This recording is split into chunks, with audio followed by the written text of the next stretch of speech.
with a word of prayer. Let us bow down for a word of prayer, please. Heavenly Father, we want to thank you for this beautiful morning. We want to thank you for the gift of life. We want to thank you for the meeting that we're about to have that shows collaboration and cooperation between offices in the government, even as we continue to enhance service delivery. We pray that God, you'll be with us, you'll guide us. Everything that comes from our mouths, Lord, let it be sanctified by you. And at the end of it all, we shall not forget to glorify your name. For we pray all this, believing and trusting in Jesus' name. Amen. Once again, thank you. I hope you can hear me clearly.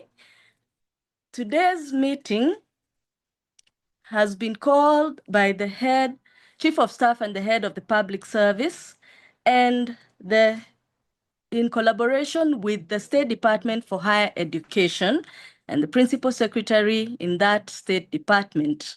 We welcome you to today's meeting.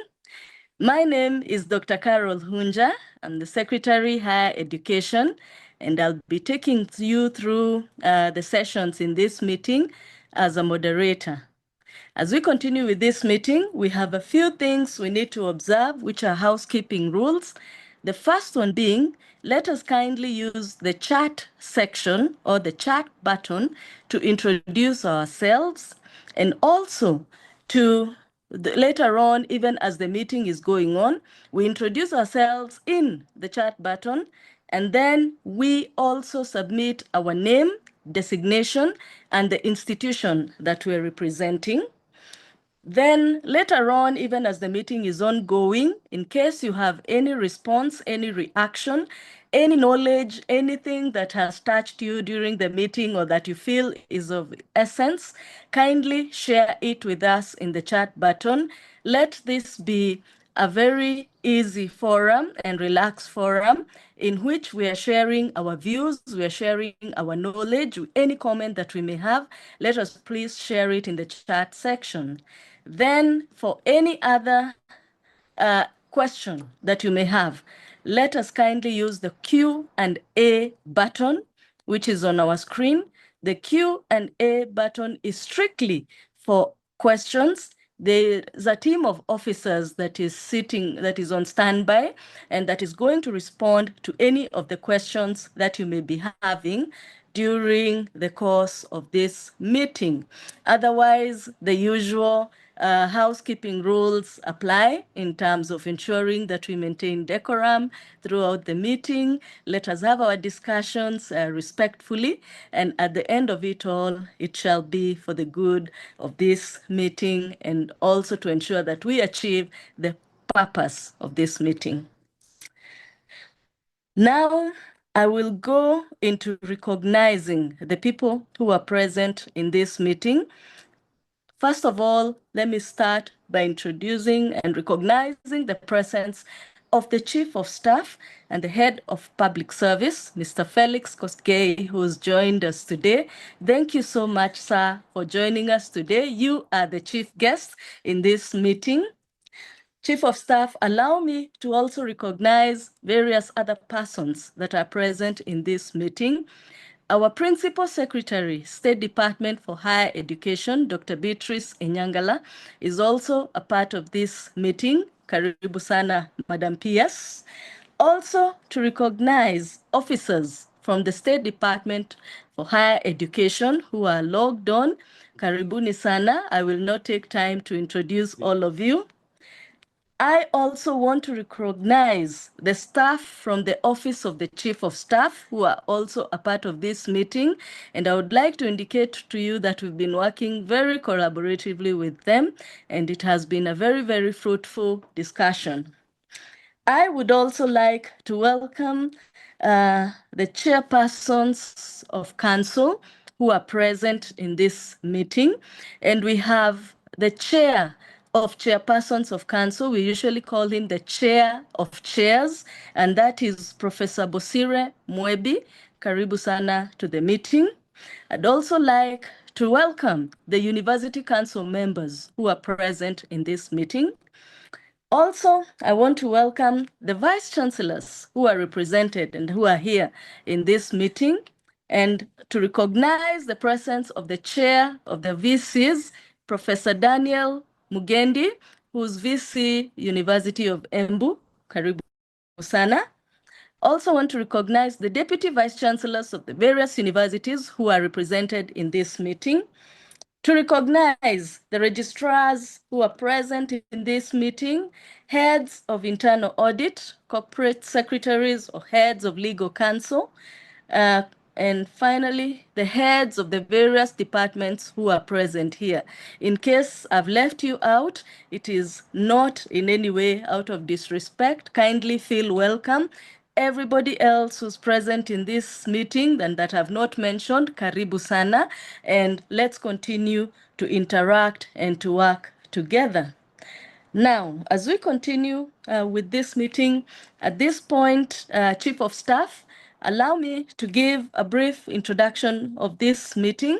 It is a meeting that has been called by the Chief of Staff and the Principal Secretary in the State Department for Higher Education, and we are going to discuss primarily issues that enable us to achieve zero-fault audit in our institutions.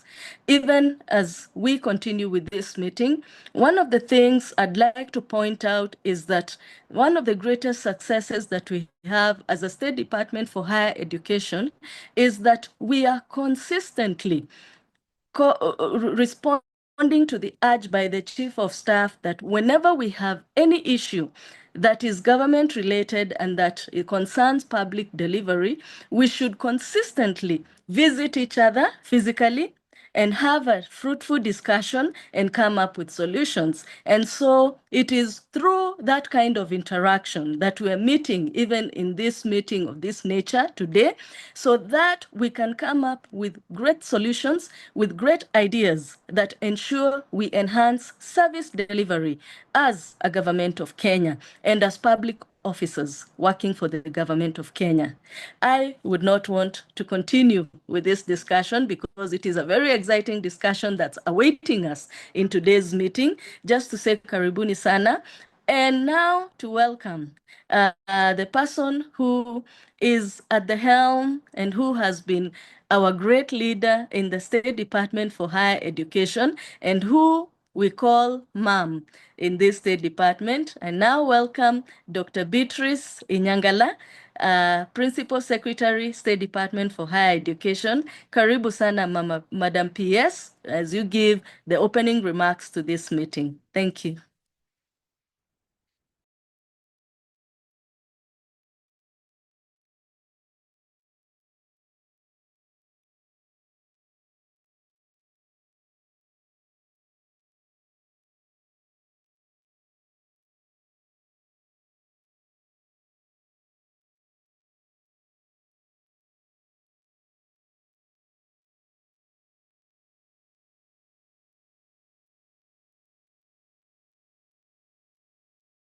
Interaction. The higher education ecosystem is indeed very complex. It has very many moving parts. And so I do appreciate the opportunity that we have to be able to talk to each other right from the top leadership of the universities, the university chairs of council and members of council, the vice chancellors and the top management, together for the first time with the middle management, because all of us make decisions at different levels, and these decisions affect how our universities run. And at the moment, we are really focusing on the sustainability of our universities so that we can achieve what milestones we have set and the outcomes that we desire for a great country. So I'm looking forward to a very exciting interaction. I'm looking forward to learning a lot from the teams on the ground, the soldiers with boots on the ground. And I know that together we are going to move these universities to another level. Thank you. With those opening remarks, I want to welcome our Chief of Staff and Head of Public Service to greet you and just share a few opening remarks. This is not his main speech. He is just greeting us. Thank you, sir. Welcome. Thank you. Thank you very much. Yes, Beatrice Nyangala, the chairpersons of university councils, the council members, the vice chancellors, deputy vice chancellors, registrars, heads of various departments in respective universities. Also the heads of legal and all other staff that have joined us. I can see that we are now 856 people who have joined in. Good morning. Mine is to really welcome you to this interaction. This meeting is long overdue. We have had series of meetings, consultative meetings since 2023. More importantly, on accountability, efficiency, and at the same time ensuring that public resources, right from human capital down to other resources, are utilized in a manner that will give proper return to the public. So I want to welcome you to this consultative meeting. And as you can see, or you are informed, our discussion today is entitled Towards Efficiency and Effectiveness in Public Universities through Achievement of Prudent, Responsible, Transparent, and Accountable Use and Management of Public Resources. Simply put, it is a consultative meeting that wants to see resolutions that will ensure each and every university, each and every department in these universities adheres or much more turns around its focus from what has been happening to really putting more energy and focus on efficiency and effectiveness in the utilization of the resources that are always limited. So I want us to really focus on this. I want us to have a discussion. I want us to be attentive. And I also want us to really be patient. We stay put. The numbers are 900 now, so we expect to switch off at perhaps earlier than 10 when the numbers are not less than 900 as you see. So I want to welcome all of us. Feel free to interact, say anything that you feel needs to be clarified, intervene if at all there are issues that needs to be addressed, and let us all together come together to transform this nation of ours. Thank you very much and welcome.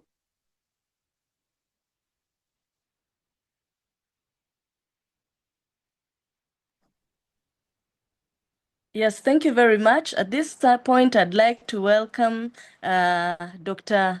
Musumba to continue with the rest of the program.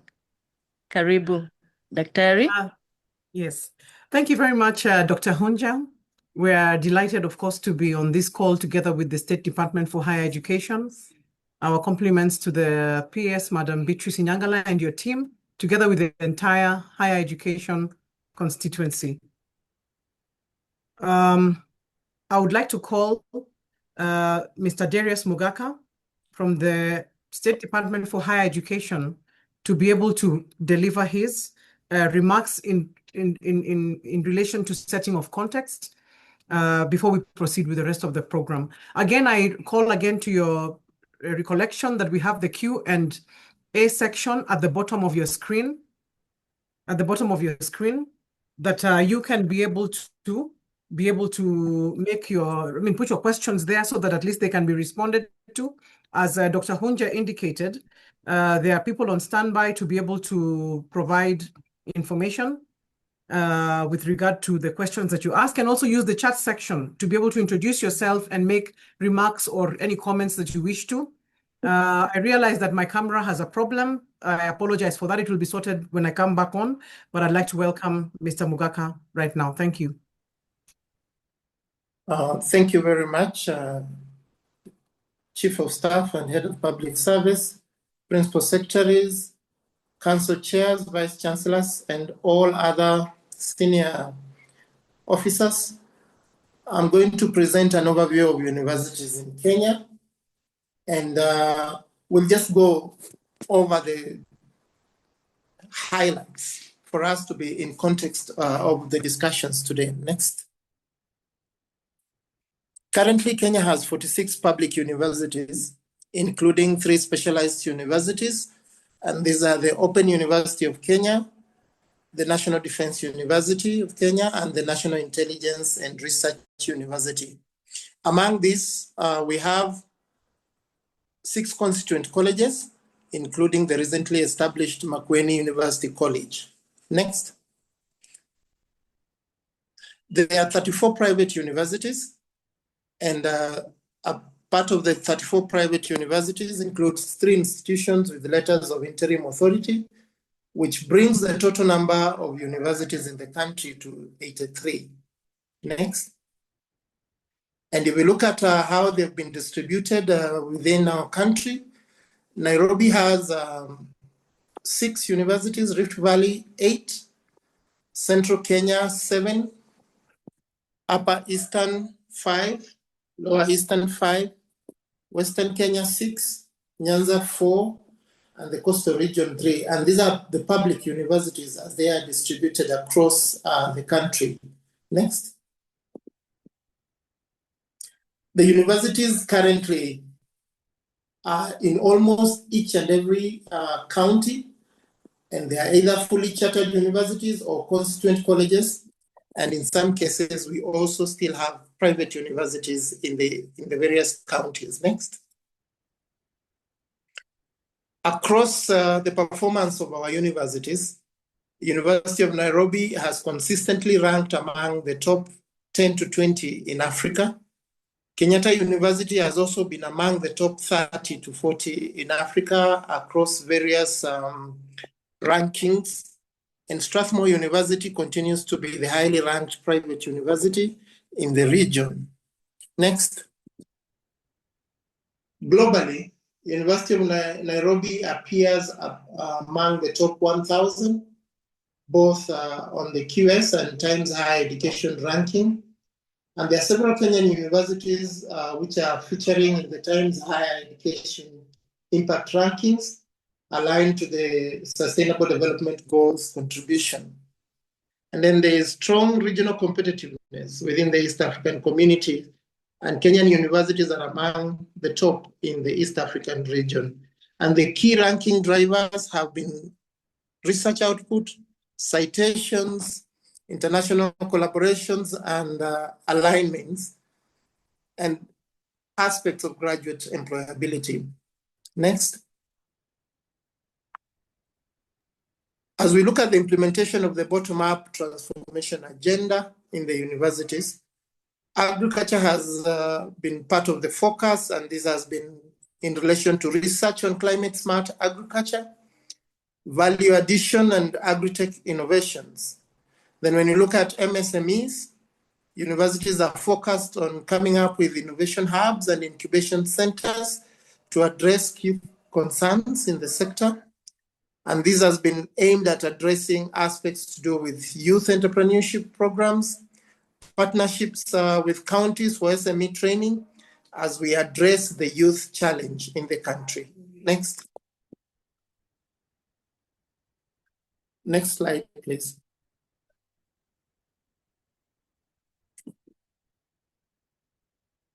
Next slide.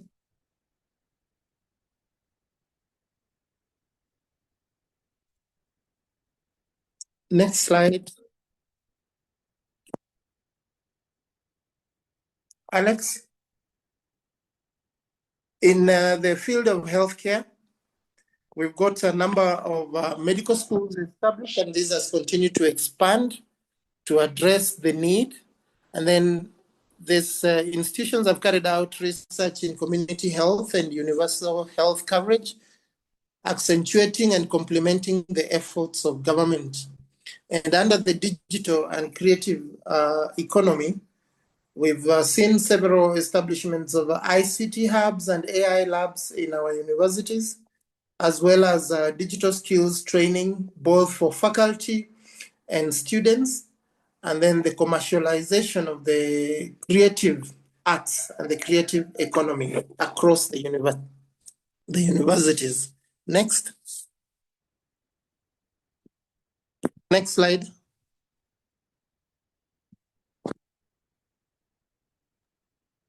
Darius, I think there's when the slides are pressed, they hang a little bit. So just continue, and when you say next slide, we'll get onto it. Okay, thank you very much.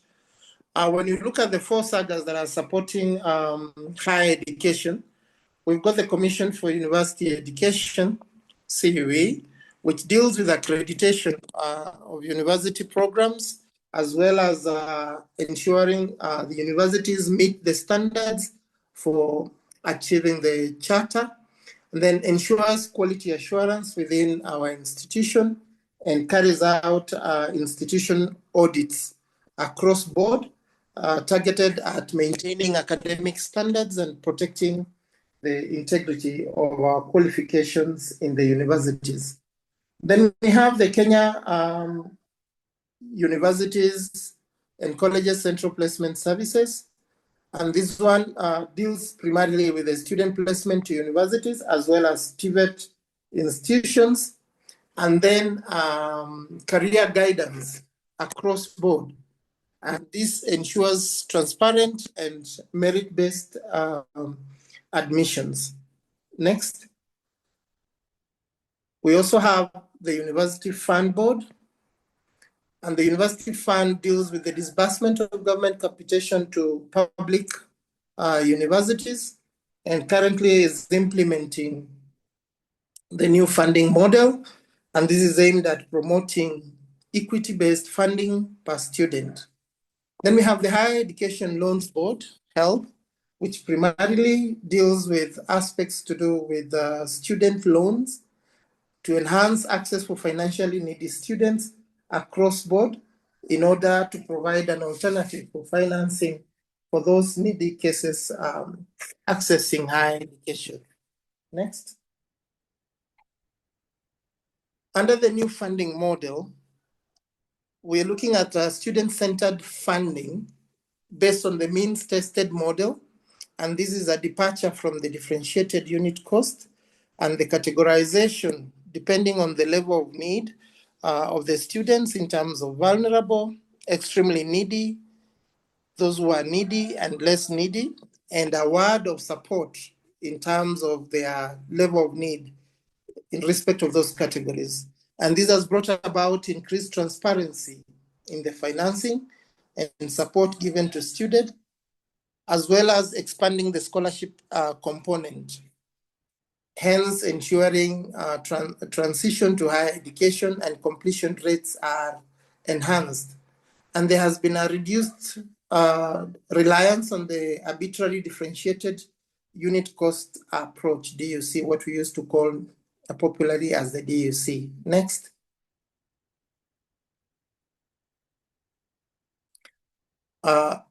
So there was a tracer study carried on placements, and this is just a summary of the students placed but not enrolled.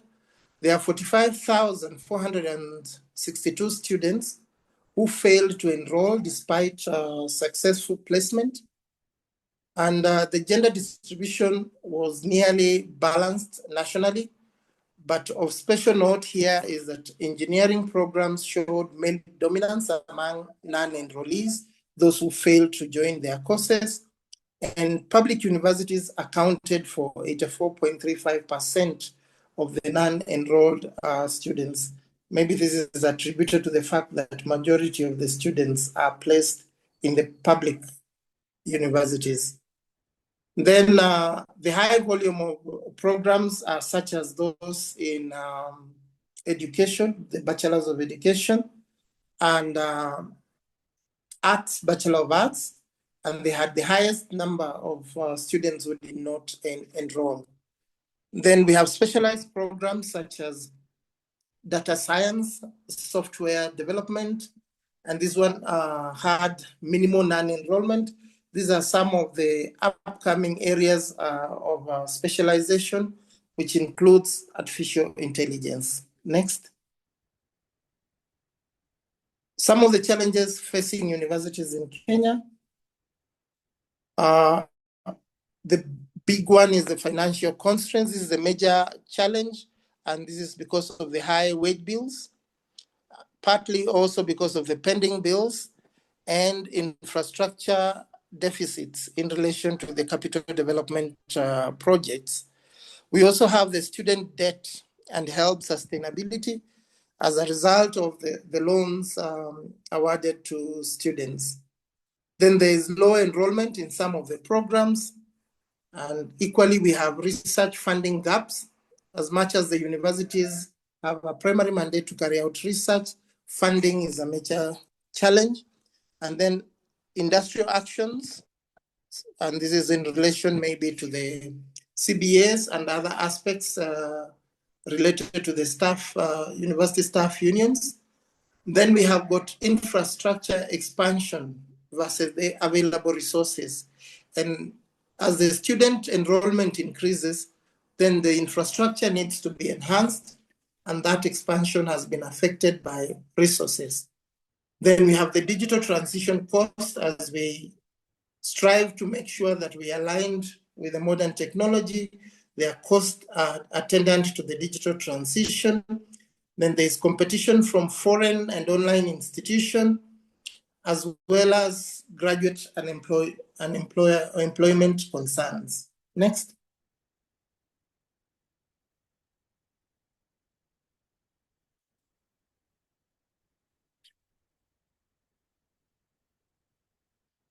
In conclusion, sir, Kenya's university sector has expanded significantly, and this has ensured nationwide access. And to just put it that no student who deserves to be in the university or desires to be in the university is denied that chance. And this has been enhanced by the provision of financing through the University Fund as well as the Higher Education Loans Board, and through the better alignment, niche specialization, and the funding reforms that have been carried out by government, and the improved regulatory support from the SAGAs, the sector is repositioning itself for economic transformation. However, the financial sustainability and student transition gaps, as well as regional inequities, remain critical policy priorities moving forward. Thank you very much, and glad to be part of this engagement. Over to you. Thank you very much, Mr. Darius Mugaka. You've given us a very, very succinct panoramic view of the higher education status in this country. We want to thank you very much for that. We continue to welcome you to be able to raise questions within the Q&A session, which is at the bottom of your screen. And we continue to ask you to introduce yourself in the chat section. We see participants from Rongo University, Southeastern Kenya University. We see people, participants from Taita Taveta University, Machakos University, Kabarnet University, JK Watt, Masai Mara University, Tharaka University, and we see all of you. Just to let you know that that's a very important section for us to be able to know one another. Remember also in the chat section, you can raise comments. We also see the comments that have been raised in the chat section. For instance, one member who has said that achieving zero-fault audit in the context of public universities is very difficult.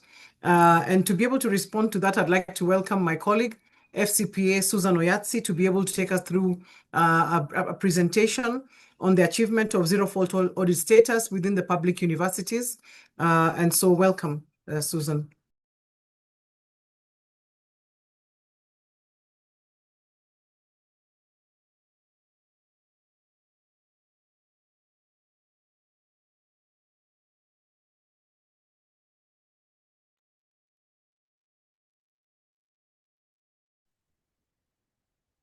Good morning, everybody. All protocols observed. My name has been said. I'll not go into it. Duncan, let's start with the definition of zero fault, which somebody has commented that it is not achievable. And we will see this morning that it is achievable in the public universities. So zero fault audit is an initiative from the Office of Head of Public Service. And all it means is not to attract a single audit query from the Office of Auditor General, the external auditor. That is just by complying with all existing laws and regulations. It simply means you just conform with the circulars, manuals, policies, and procedures. It all means you improve the audit performance of public universities, and you will achieve the zero fault audit regime.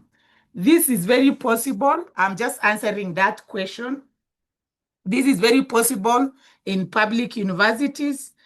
It is all continuous improvement, and we have public universities that have been in that status of zero fault audit throughout, and we will see that more in the financial statement when the Auditor General presents.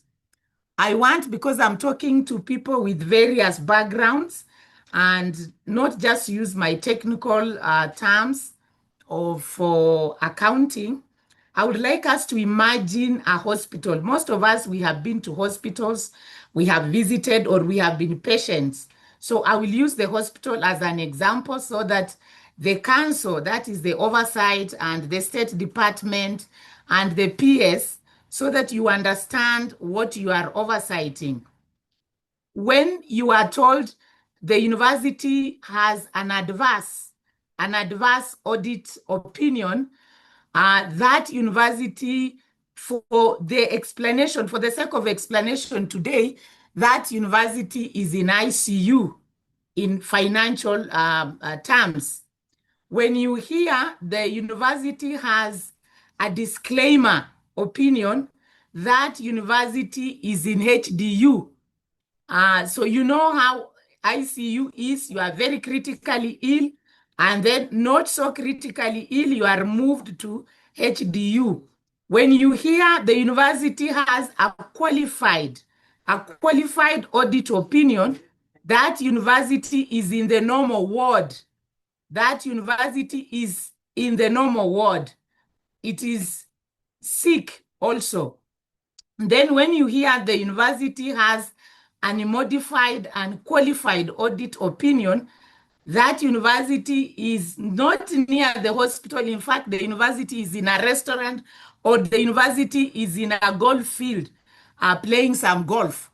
So I want us to have that picture that the institution that you are oversighting is in this state. I have used that simple example of the hospital setting so that we understand the technical terms that you may be told as council members when you are asking your accounting officers the opinion of the Auditor General. So yes, it is true. You can be in the zero fault audit. We have universities that have, for the last 3 years, I have looked at the financial statements for the last 3 years. That is 2022, 2023, 2023, 2024, 2024, 2025. And Chuka University had unmodified or unqualified, so it had a clean report. We have Kirinyaga University for the 2 years. They had a clean report, but the last financial year, they came from the restaurant to the normal ward. We have Tarakaniti University that had unmodified for the last 3 years. So what am I trying to say? It is possible to achieve the zero fault audit. I have responded to that question. Let's move to the next slide. So the importance of internal audit function, and that is the topic today on achieving zero fault audit. How does it help us?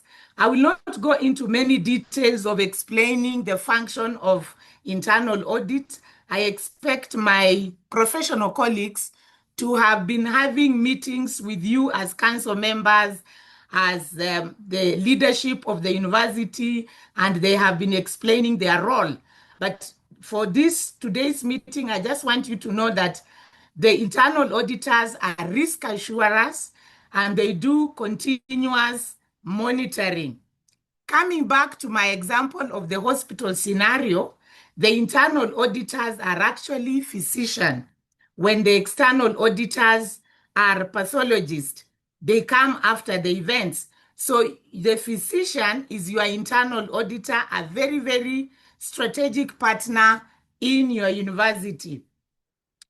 So by you empowering the internal audit function, and when I talk of internal audit function, I mean the internal auditor and the council committee, you are saving that university. In fact, by empowering and listening to what they are telling you, you will be in the zero fault audit regime.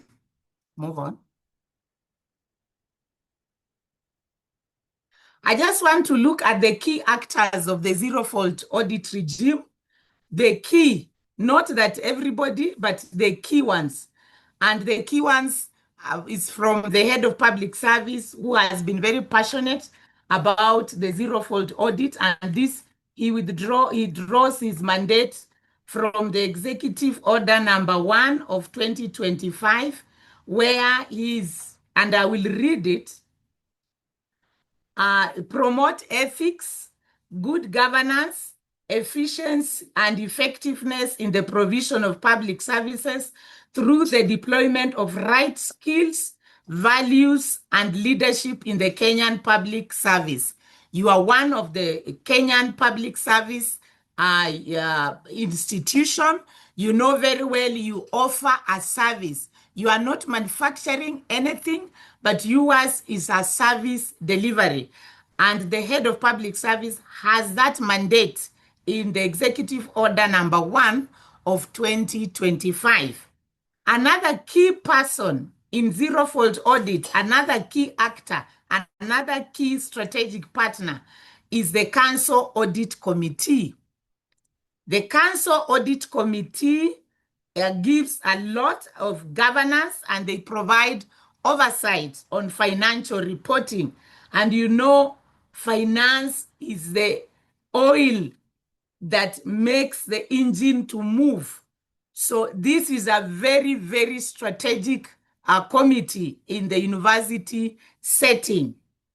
The accounting officers, and in this case, the accounting officers are the vice chancellors. You give strategic direction. You should integrate audit and compliance in business strategy and accounting.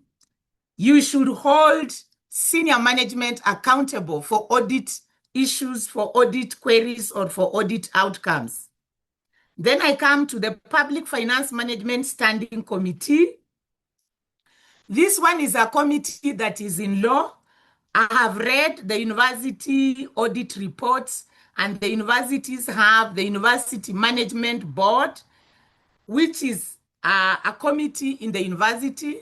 Yes, that committee in the university is there, but this one is a very, very important committee that is in public finance management regulation, and it is chaired by none other than the Vice Chancellor, who is the accounting officer.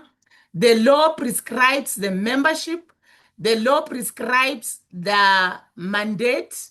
So it is a very, very important, and I hope you keep meeting as is required by the law. One of the mandates of this PFM, a standing committee, is to resolve the audit issues that arise. So I hope the internal auditors, you have been meeting this committee and preaching or sensitizing them on the zero-fault audit status, which is very, very important because this is where the road meets the rubber. They are the first line of defense, if I may use that technical term. Then the head of internal audit, very, very key. You have to evaluate the effectiveness of the governance, the risk management, and the controls in your organization so that you prevent attracting audit queries. But my colleagues who are also preparers of financial statements, those are the heads of accounts or heads of finance or whichever title you have, please make sure that you prepare accounts that are accurate, accounts that have supporting documents, so that then it is easier for the auditor to look at your work before the external auditor comes. Then we have the citizens. The citizens are the recipients. And for you, the universities, you have the students. We had the first presenter who gave us the overview of the universities. I'm sure the students you have, other than the doctorate or master's students, the undergraduates are the Gen Zs. And Gen Zs are people who demand accountability, people who want who wants you to be held accountable, and they monitor. They are extremely keen. And if you are not responding to them, if you are not being transparent, they can even frog-merge you. We have seen even hospitals where patients have come and complained and frog-merged. We have seen schools where parents and students have carried placards. So you offer a service and you are offering to a generation that is extremely sensitive, that is extremely demanding. So you have to respond, you have to give feedback. May they be to your neighbors and your key customers who are your students. Next. So in the course of the head of public service sensitizing various groups of stakeholders and various sectors, he had a meeting, or we have sensitized internal auditors in all public universities. And we analyzed the issues that they are facing or challenges that they are facing. One of the challenges is low organization placement. They are placed at level 5. I think in your hierarchy, that is level 15. And sometimes they are told if you are not a PhD holder, so they use academic status to barrier the lower placement. One of the other things that came out in the analysis is inadequate budget allocation, resourcing. Most of the internal audit function budgets are subsumed under the Vice Chancellor's vote. So then they become beggars and, they are oversighting this Vice Chancellor. Or if the Vice Chancellor is even sympathetic, gives them significantly low amounts, creating financial independence and limiting operations of internal audit function. Another thing that came out is management and the Vice Chancellor's interference with the audit committee independence. Some of the universities, the Vice Chancellors insist on setting even the agenda. At the beginning, I did not go into details of explaining the functions of or the role of the internal auditor, but one of the things that the internal auditor does is to do a risk-based assessment. Then from there, the agenda is set. So the agenda will start with the most risk areas going on. So now, if the Vice Chancellor is insisting on changing the agenda, then when will the agenda be discussed on the risk areas where the auditor has identified. Then there is refusal or delayed implementation of audit reports, both internal and external audit reports. Either the management or the leadership of the university does not implement the audit reports. And zero-fault audit, it is all about implementing the audit reports.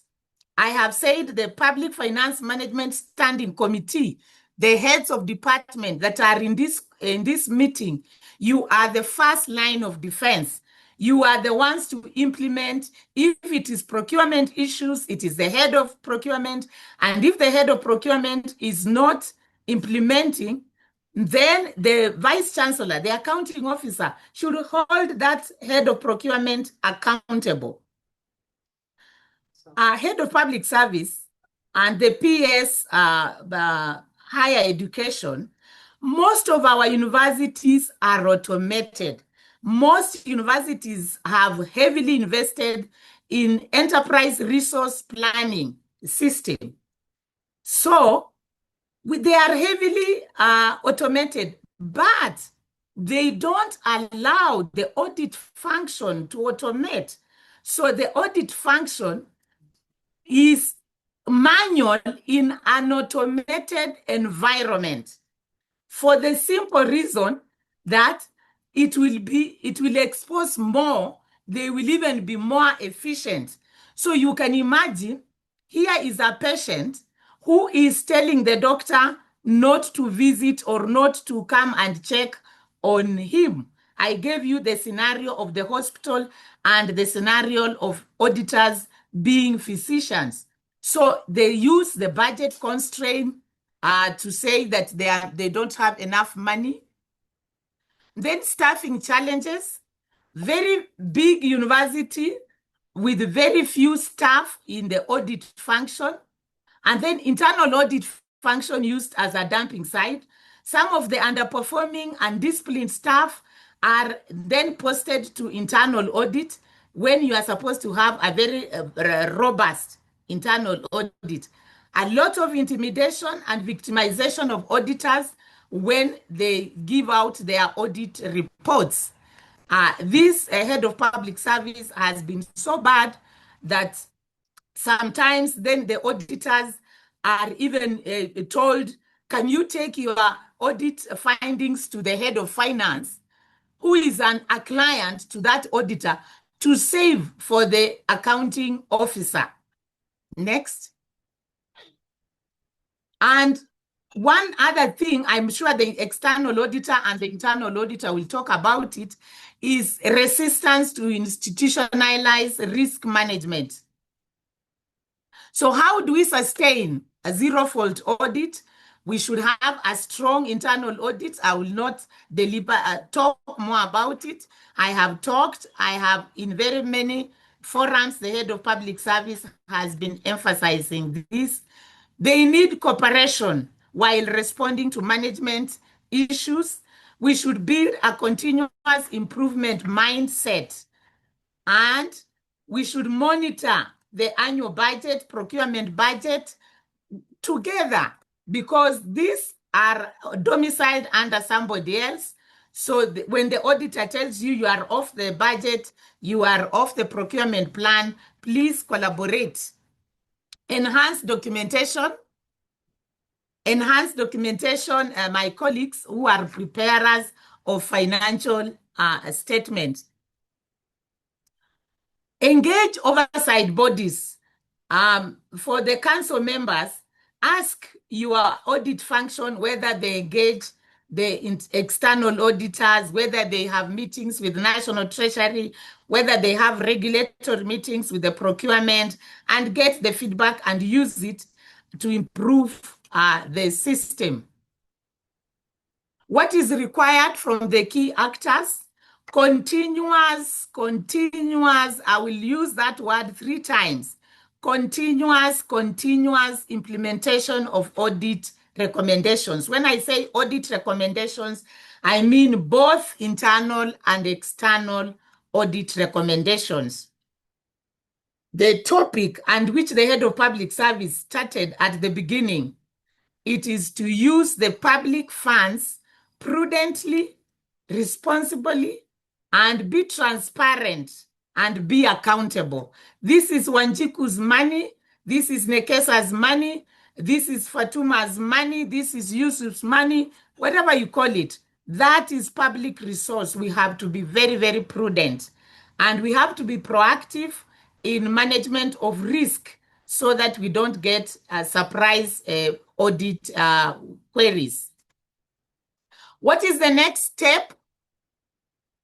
This is just a guideline. I'm sure you have your own system. You could be ahead because you are using accrual and you have been using accrual from 2014. You have very robust systems, ERP systems. So this is just a guideline. You could even do it faster.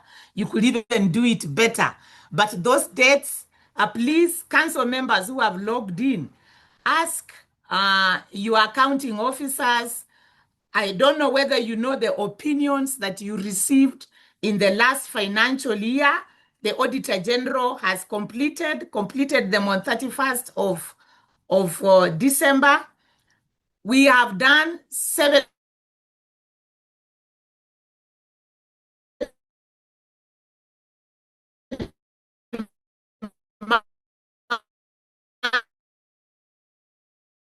meetings.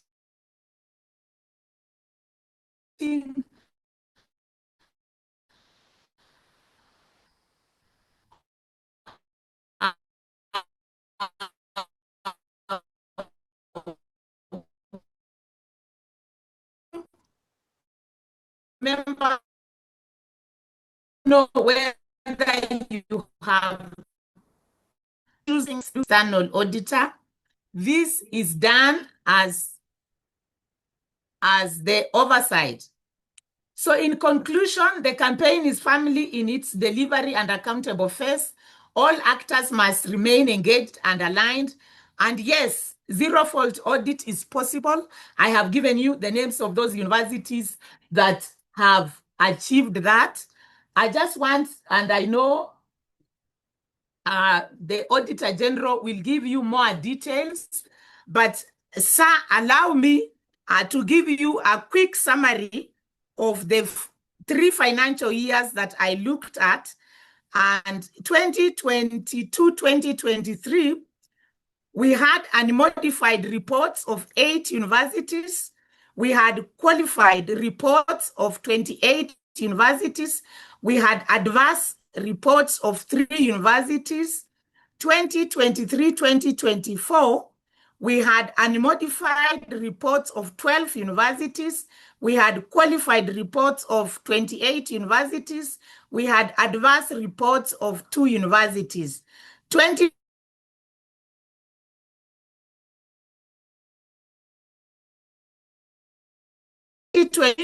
5 dropped from being unmodified and qualified to 7. Then there was that, so we had 28 in 2023, and there was an increase to 35 universities. If you remember my saying, in the year which has just ended, we had 7 universities who are in the gold field, and we had 35 universities in hospital. They may not have been in ICU, they may not have been in HDU, but they are in hospital.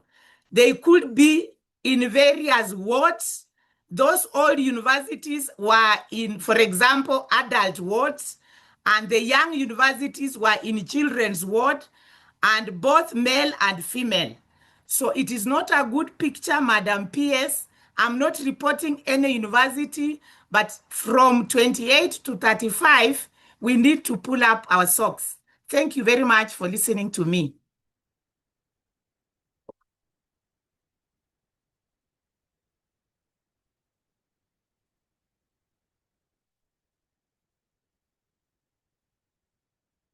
Thank you very much, FCPA, for that very, very incisive presentation. I think one of the things that FCPA has mentioned, she has said that it is possible to achieve zero-fault audit. I think from the data that she has just shared, that it is possible to achieve zero-fault audit if we're deliberate and intentional about this. Just to let you know that your questions are being responded to in the Q&A section at the bottom. Kindly keep checking there just to see the responses to your questions. And then we have hands up where people want to make a comment. Please be aware that when we get to the plenary section, look out for a prompt on your computer so that you can be able to accept the prompt as a panelist so that your microphone can be enabled.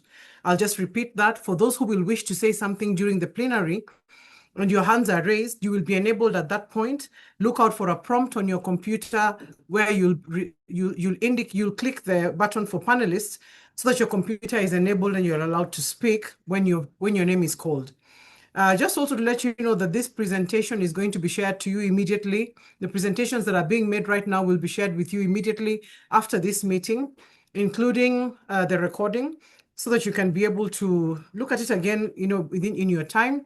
And this will be done using the email addresses that you have used to register on the Google platform. So if you're in this meeting and you have not registered on the Google platform, kindly I would advise that you do so, because that is also the way that we triangulate participation during these meetings from the Office of the Chief of Staff and Head of the Public Service. Something else that I think is important to be able to state is that the reason why the Head of Public Service calls meetings and brings all actors within the same space, because traditionally this meeting would have been called perhaps only for chairpersons and perhaps only for vice chancellors, but this meeting brings together all the actors within the audit space, because the chairperson's role is necessarily connected to that of the others. And obviously the heads of department, those in the PFMC committees, those who are the heads of internal audit, the corporation secretaries, all these roles, they merge into one another, and hence the reason why everybody is called within the same meeting so that the message is the same, and one is able to then understand how their role affects the rest of the players. So at this point, I would want to call upon Dr. Sami Kimungui, the Internal Auditor General, to be able to make his remarks. And he will be followed immediately by CPA Justice Okumu, who is the Auditor General from the Office of the Auditor General, to make his remarks. So when Dr. Kimungui finishes his presentation, please, CPA Justice Okumu, just immediately come in and make your remarks. Thank you. Thank you very much. Chief of Staff and Head of Public Service, all protocols observed. My name is Sami Kimungui, Internal Auditor General from the National Treasury. And as National Treasury, we have mandate under Article 225 of the Constitution of Kenya to provide financial controls. And part of financial controls is efficient and effective internal audit functions. And Parliament, in its wisdom, passed the Public Finance Management Act 2012 and the attendant regulations of 2015 that established internal audit functions in all public institutions in Kenya at both national and county governments. Further, the National Treasury came up with guidelines, what they are calling gazette notices, to operationalize or to support the Public Finance Management Act and its attendant regulation. And I'm speaking to gazette notices number 2690 and 2691 of 16th April 2016 that set up audit committees. Chief of Staff and Head of Public Service, as the National Treasury, and the Internal Auditor General and the Internal Audit Fraternity in the public sector, we believe in excellent value addition in management of public resources, and that is our vision. So my presentation is going to focus on how university councils, audit committees, and those responsible for governance can sustain efficient and effective governance by leveraging on audit, risk, and internal audit function. I'm going to look at it in 5 key areas. The first area, I'm going to look at the model governance framework in universities. And this is a borrowed framework from the international publications. One, the Institute of Internal Auditors, has provided guidance on the best model of governance, which can be used in entities to enhance efficiency and effectiveness. This model has also been published by the King Report of Corporate Governance in South Africa. Secondly, I look at the internal auditor as a strategic partner. We are saying we want to leverage on internal audit. We want to enhance governance. We can only enhance governance if then we have proactive risk management initiative. There is a partner here called Internal Audit Partner. And I'm going to present what we are calling a 3-point transformation strategy, which us as the National Treasury are recommending and are recommending institutions to put in place strategic plan to implement the 3-point strategy. So the key take home for the council members, for the audit committee members, and those responsible for governance is that immediately we leave this particular place, please go and diagnose or detail analyze the 3-point strategic plan in the context of the mandate of the university, so that then we can be able to support efficiency and effectiveness. I'll also speak to how the National Treasury, pursuant to Article 225 of the Constitution, and specifically the Internal Auditor General, supports internal audit and audit committees. And for your information, I want to say that Internal Auditor General Department has mandate to provide strategic and policy function on all internal audit at both national and county government. And therefore, we cannot be able to implement internal audit functions without following those particular guidelines, as they will be contrary to Article 225 of the Constitution of Kenya. Next, I look at some of the challenges that internal audit and audit committees face in the public sector. My colleague FCPA Susan Oyat have flagged some of them, but I'll be emphasizing on some of the key recurring risks that these entities face. Finally, I'll also be giving an advisory, what I'm calling a fiduciary advisory, to the audit committees and the councils of universities. Thank you. Chief of Staff and Head of Public Service, I'm just going to give an overview of effective governance. This is a model by the King Report of Corporate Governance of South Africa. It has also been borrowed by our Mwongozo Code of Corporate Governance. It has also been published by the Institute of Internal Auditors. And for sure, it is among the most efficient and effective governance framework. And I understand, and I know that we have adopted them in our universities. But the big question is, are we managing it efficiently and effectively? One, if you look at the various players in governance, you can look at the governing body, which is the University Council. With no doubt, this is a body that is responsible for setting the strategy, the strategic direction of the organization, the strategic direction of the university. We are speaking about the vision, the mission statement. And as you said, the vision and the mission statement, the question is, how are we going to implement that vision and mission statement? Therefore, the council should put in place what we are calling policies and procedures, what we call in the internal controls language, standard operating procedures. The word standard operating procedures means that it is a standardized, a structured way of doing business within the university. In most cases, you realize that one, there is absence of these standard operating procedures, or there are inconsistencies in these standard operating procedures with the government laws and regulations. Remember, universities are a subset of the government universe, and therefore they must operate pursuant to the Public Finance Management Act. Another gap that is always observed at governance level, and this is my request to the council, is the issue of risk management. And when we talk about risk management, the council has a responsibility for policy. If there is inadequate policy in universities or in any public entity, there is what we call fiduciary responsibility. The primary holder of fiduciary responsibility are those responsible for governance, and these are the university councils. Therefore, what am I talking about? You need to ensure that you have institutionalized what we call institutional risk management policy framework. And our role here as council members is to ensure that one, we have a framework that is properly approved.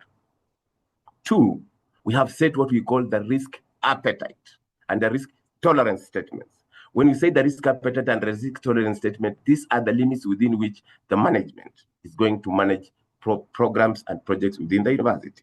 When you talk about risk appetite, we are saying, what is the maximum amount of risk that this university can be able to take within a particular period based on various factors? When you talk about risk tolerance, we are saying, to what extent can we deviate from the approved risk appetite statements? And these are usually quantitative in nature. Why are they important? They are important because they are going to guide management in terms of implementing projects and programs. That those projects and programs or those issues that are within the risk tolerance level will always remain at management level, and the accounting officer will be able to deal with it. The governing body will be able to deal with those issues or those risks that exceed the risk tolerance levels. And therefore, we are setting a framework for effective governance. If that is not done, then you realize that there will be a conflict between the council and the management. And specifically, I want to talk about internal audit issues, where you'll be receiving a thesis of audit reports, a thesis of projects and papers from the management. Why? Because we have not set what ought to be tabled before the council. That makes the council become operational. And then that moves me to the next governance structure called the management, which is led by the accounting officer, who is the Vice Chancellor. This management has two lines, what we call the first line. These are the people who are responsible for day-to-day running of the university. If it is a lecturer, the person will be responsible for teaching. Those responsible for research will be responsible for doing research and development. And I want to speak to specific cadre of officers called public finance management officers. These are professionals. I understand the university has dynamic structures. We have those who are responsible for teaching and research, but we also have professionals who are responsible for management. Managing the university as a business. Remember, the fiscal space is declining. The fiscal risks are increasing. And you are saying government entities have to run as a business. And therefore, you need to have public finance management officers who are empowered. We run a risk, and this has been observed, that in some cases, I don't know if it's misinterpretation or not, we tend to bring or confuse between the PFM officers and the lecturers, so that some PFM officers are being held or are presumed to be held by researchers, by maybe lecturers. PFM functions are usually regulated through professional bodies. And you remember that these people have grown career-wise along their professional bodies. If I look at internal audit, for example, internal audit, someone has to have practiced internal audit, someone has to have practiced risk, someone has to have been a member of various bodies, the Institute of Internal Auditors, the Information System and Control Organization, the Institute of Certified Public Accountants of Kenya, the Certified Fraud and Forensic Examiners Code. So it is a consolidation of all those skills that can make an internal auditor effective. It will not be the fact that maybe I have grown through the academic ladder of accounting or auditing up to the highest level that makes me an internal auditor. I have to move outside and go and practice. What am I saying? The career progression guideline for PM officers for universities needs to be looked at differently from those of the academic cadre. And that has now brought in the risk of placement of internal auditors and others, where internal auditors are now placed at a level that is below the strategic function, which then means that you are not getting the right skills, you are not getting the right value. The second line here is now the risk management function. What has been observed is that this has lacked in most universities. We do appreciate the Public Finance Management Act recognize that internal audit has to incubate. We have what we call the incubation role of internal audit when it comes to risk management. We incubate risk management, but the primary responsibility for managing risk lies with the accounting officer, who is the vice chancellor of that particular institution. So while internal audit will incubate risk management, maybe assist in establishing risk management through advisory responsibilities, universities are required to establish a risk management function that then implements that particular policy. The third partner here is the internal auditor who provides assurance and advisory services. And I don't want to belabor on that because I've spoken to the role of internal audit. And later on, I'm going to look at the strategic role of this assurance provider. And lastly, we have the external auditor, who is the Office of the Auditor General. And while at that particular point, I also wanted just to demystify the zero-fault audit initiatives. That, yes, it looks at opinions. Remember, these opinions are based on financials, true and fair view of the financial statement of the organization. It could only be approved that perhaps you have a very good accountant who can prepare very good financial statements, ensure that documents are properly attached to it. But it may not necessarily mean that the financial health of the organization moves at that proportional rate. If you look at the Auditor General report, you look at the three components. And I think she has always emphasized on it. You look at, one, the audit opinion. Yes, you had a modified audit opinion. You will always find a statement, however, most of us don't want to read. The auditor has raised two other critical components: report on lawfulness and effectiveness. And that's why using FCPA or Yatsi's approach, where you are saying you have an unmodified audit opinion, you are in a restaurant somewhere, but you are still sick, you are still unwell. That's what the auditor is saying, because you are not complying with laws and regulations, the report of lawfulness and effectiveness. You are also not delivering value for money. That is key.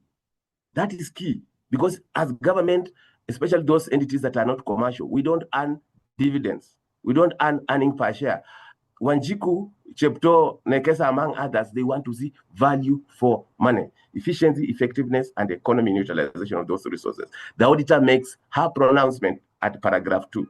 So I want all those 35 entities or so who had an unmodified audit opinion, while we clap and congratulate ourselves, let us move to section B, lawfulness and effectiveness, and section C on internal controls and risk management, because these are the factors that will then lead us next year back to the qualified audit opinions. We can move to the next slide. And the next slide, Chief of Staff and Head of Public Service, I just want to summarize the role of internal audit and audit committees in government entities and in public universities for that matter. Internal audit, we are saying, is an independent and objective assurance and advisory function that is designed to add value and improve institution operations. 5 key areas. That definition has those 5 key areas. And if any one of that area misses, then you don't have an internal audit function. And when you talk about independent, you are talking about positioning of the internal audit function. And not just positioning, but strategic positioning of the internal audit function. At this point, I want to say that for the council members and for the audit committee members, your trusted advisor is the audit function, and that is the head of internal audit. Actually, it's usually said universities and public entities and other entities have 2 employees: the CEO, who is the accounting officer, and the auditor, who is the eye and trusted advisor of the council. I don't think you'll want to have a weak trusted advisor and a weak advisor to you as a council. That's why we are saying position it independently in terms of reporting. And when we say independent, we are not saying that it moves out of the management. This is independent in terms of resources. Objective assurance, objectivity requires professionalism. And that's why we are calling upon universities to ensure that then they set in place professional career guidelines with the diversity of skills for internal audit to discharge. All this should then be documented in what we call charters. And at this point, I want to say that last year, on 17th of September, the PS National Treasury issued a circular with guidelines, which then becomes a game changer in management of internal audit and audit committees in the public sector. I want also to send this information to the university councils and the audit committees that please support the internal audit function in implementing this transformation initiative. It's about the international professional practice framework for internal audit that was adopted by government in support of the zero-fault audit initiative, so that then as we move towards the first world country status, then we are moving there while we have strong internal control, governance, and risk management framework. We have also noted, and as it has been said statistically, that the financial health of public universities have always been deteriorating. The reason, and this can also be supported if you look at the going concern ratios and the insolvency risks, just looking at the financials of the university's financial statement, the current assets and the current liabilities, we cannot be able to meet our obligation as and when they fall due. When did the rain start beating us? When we failed in governance, when we started weakening or failing to effectively and efficiently rely on our internal audit function. What should be done? Our recommendation, and that's why that circular was sent, is that we need strategic change in the internal audit function. So my call is that let's go back to our institution and ensure that then we implement this 3-point strategy, what I am calling the re-energizing of internal audit function, strategic positioning, and resourcing. And by 15th of this month, it has actually surpassed. We are expecting that, one, you should have a strategic plan that you have approved as a university council. That should be what should form the basis of the 3-year annual risk-based work plan. 2, you are supposed to have also approved resources for your internal audit function for the next financial year to set stage for internal audit function. And when you talk about resourcing, I also want to emphasize that it also goes beyond money. We have to look at the HR function. Does it have, of internal audit, does it have diversity of skills to even audit the systems that we are putting in place? Does it have technological skills, audit management system? As National Treasury, we are moving forward and we are coming up with a policy and probably support government entities to have a single government audit management and risk management system. However, before we reach there, entities and universities will be required to resource their internal audit function in that capacity. 2, institutional capacity building, building the institutional risk management. And 3, assurance and advisory function. We can proceed to the next slide. I don't want to overemphasize on this particular issue about the challenges. FCPA, Susan Oyatsi talked about it, but I want just to focus on 2 key issues: limited data analytics and technology use. Universities have automated, and I have a problem with the pace at which, not the pace, but the manner at which most universities automate. 1, we are automating, but you realize that we are automating without an ICT strategy. If you look at reports of the Auditor General on lawful and effectiveness, you realize that she has raised question. If you look at internal audit, they have raised question about automation without an automation roadmap. So that you realize that in some universities, each department has an ERP, an enterprise resource planning. Enterprise resource planning system means a resource planning system that supports strategy. An organization has one strategy. So if you have each department having its own ERP system, then you are going to suffer from lack of data integration, and therefore you are going to make wrong decision making for lack of accurate and reliable data. We are calling for universities to strengthen internal audit function by providing them with the big data analytic tools and what we are calling continuous audit strategy and dashboard reportings to the accounting officers, so that the accounting officers and the heads of department can also have a one-stop shop of viewing and seeing how risks interplay within the university entity for effective management. Number 2, intimidation and threats killing professional courage. As it was said by FCPA Susan Oyatsi, there are cases where internal auditors are intimidated. There are languages that are used moderating of internal audits, moderating of audit reports. We don't have such a standard and such a language of moderating audits or internal audit function. I also want to emphasize on the issue about on-source revenue generation and alternative project financing in the space of fiscal decline in funding. We are encouraging universities, and as part of enhancing efficiency and effectiveness, 1, to run as a business. Can we be able to convert some of the assets that we have? Universities have expanded and start generating revenue that then can be able to sustain programs. 2, we can also engage in what we call public-private partnership through the PPP Directorate of the National Treasury, which can then be able to support that.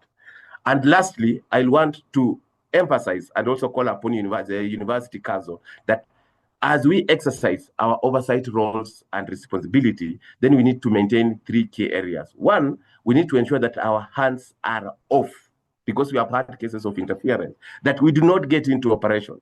We hire the right leadership team, including internal audit.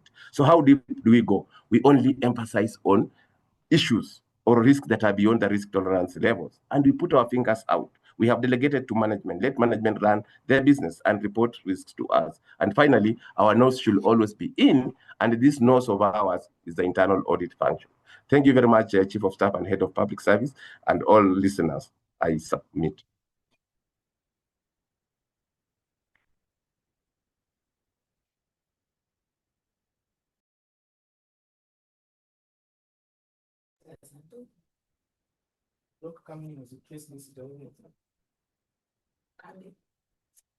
CPA Justice, you were to come in immediately after Dr. Kimungui.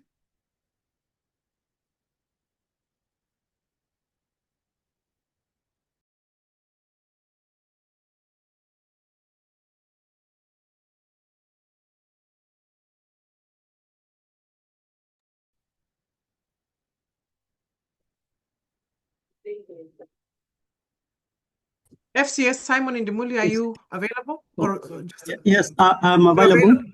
Okay, thank you. Yes. Thank you. Yeah. Chief of Staff, Head of Public Service, the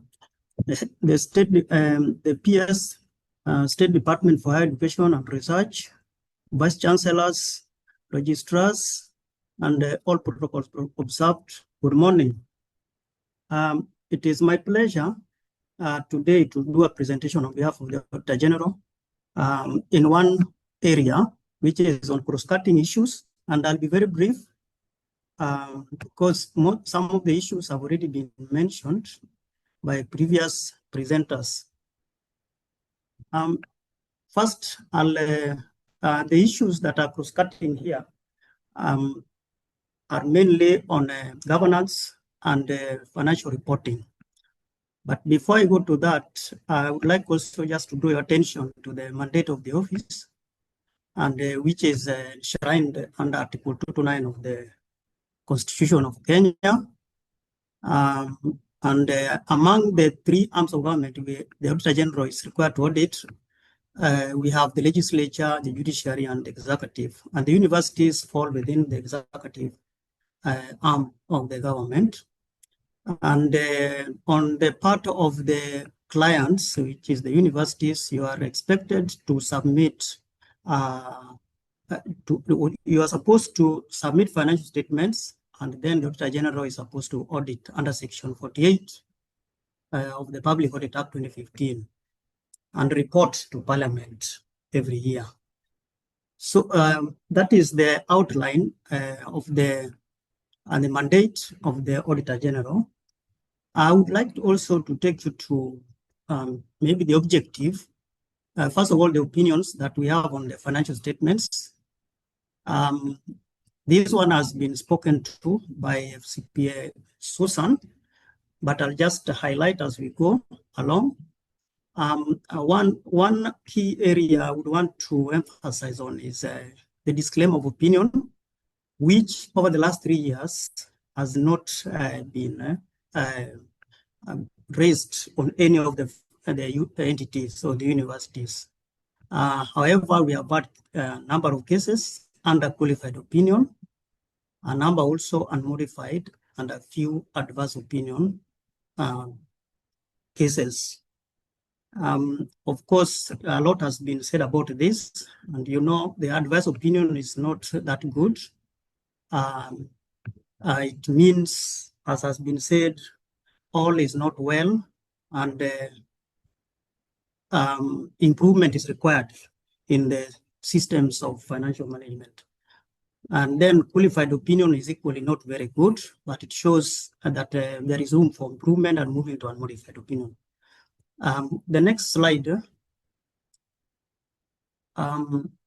These statistics have been mentioned earlier on, and we have done a trend analysis for the last 3 years, which indicates a reduction in our audit opinions. So we have had only 3 in the past, which reduced to 0 in 2024-2025, which is a good pointer towards achieving zero fault audit. So it is something that's achievable,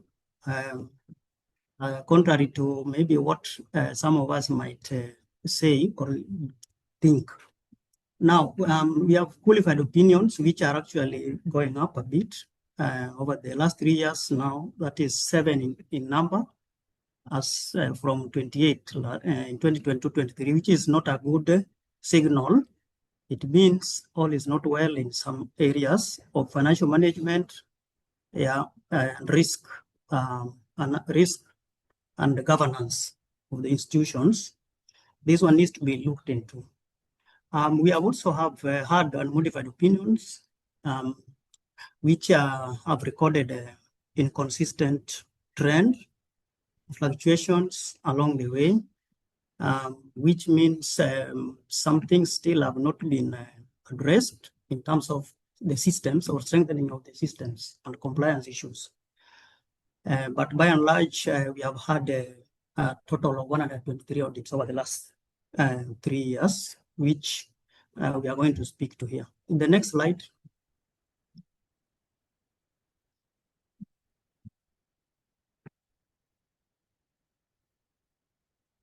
Yeah, the next slide is just this is a trend analysis, just what I've spoken to. So we can just move to just scroll to the next one.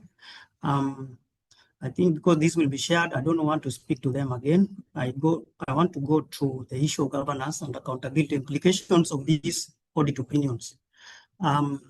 It is if we can work towards eliminating adverse opinions, yeah, and continue with that 0 or something close to that, it means there is some improvement in financial reporting because opinions are based on the financial statements of the entities. However, we have these qualified opinions increasing, which is not a good signal. And so they are pointing towards non-compliance issues and some weaknesses in the internal control processes of the entities. And so improvement is required in that area. Then the next slide.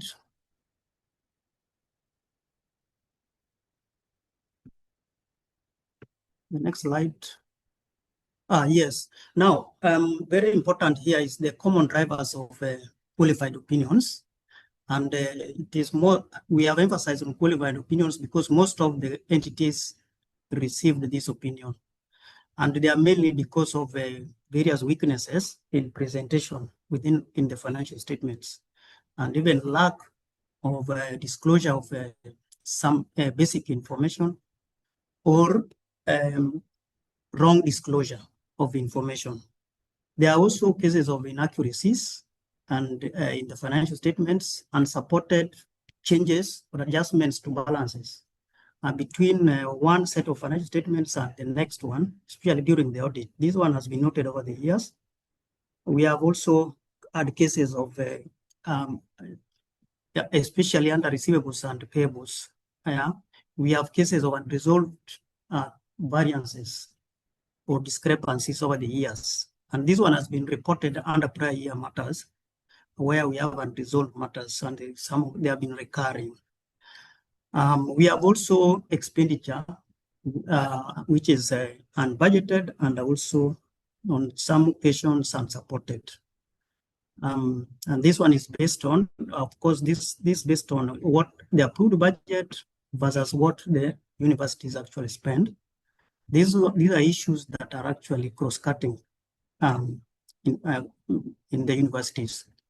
We have cases of management of interests, which are we have observed weaknesses as regards use of the interest to procure goods and services.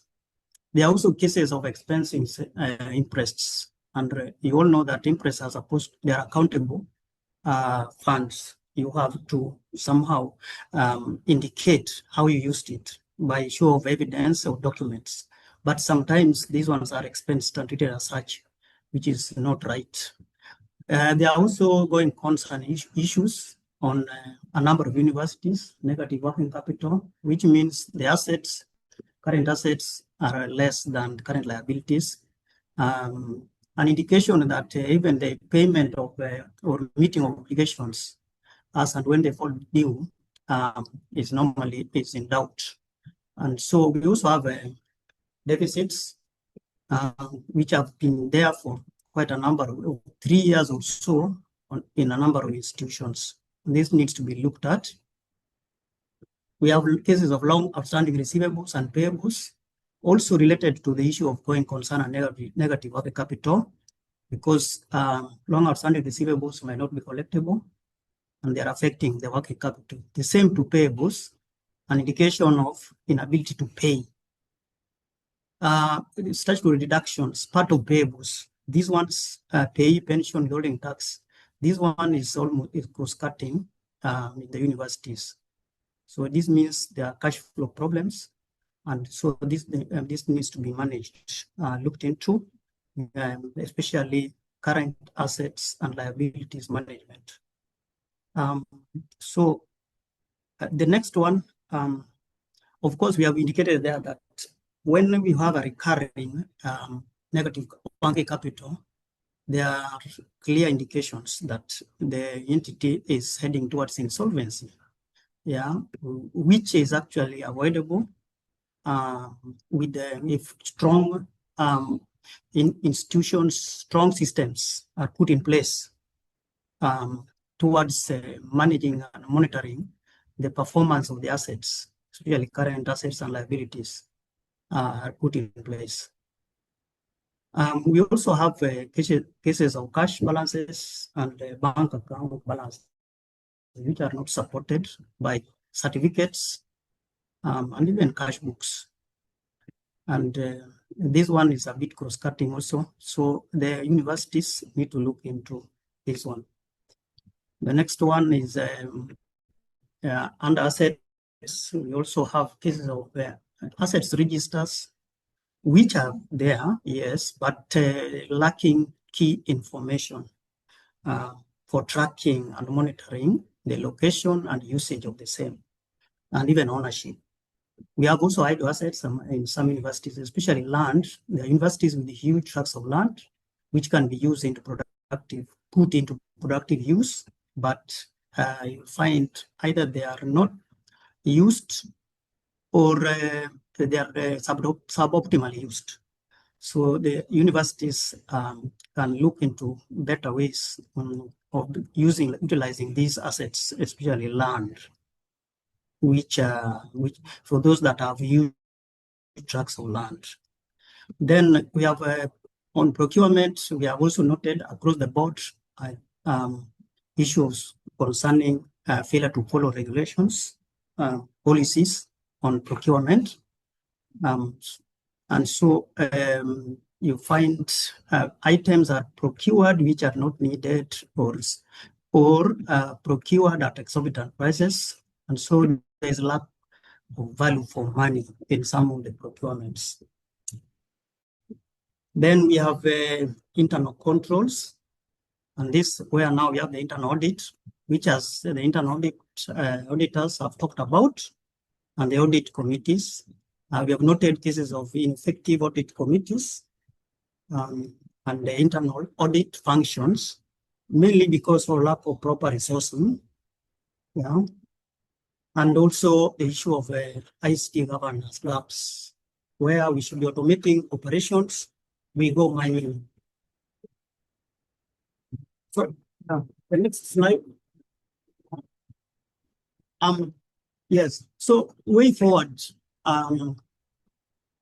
is to strengthen financial reporting, yeah, and reconciliations and disclosures, because the public sector accounting standards board has prescribed a template which can guide. Every year it is updated, and if it is followed keenly, you'll find most of these issues will be eliminated, if not all. And so, and then budget strict enforcement of budgetary controls. This will help eliminate unbudgeted expenditure, yeah, or even overspending on items. Danny Duncan. Yes? Am I audible? Okay, yeah, I'm almost done. Then we also recommend that the universities implement structured receivables recovery and payables management strategies. Because this like the elephant in the house, receivables,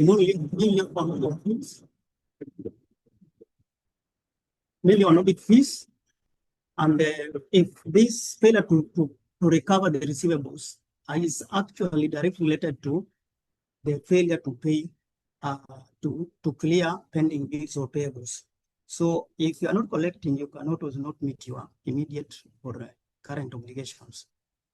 And then the going concern risks and through strategic financial recovery and sustainability plans. Yeah. Yes, next slide.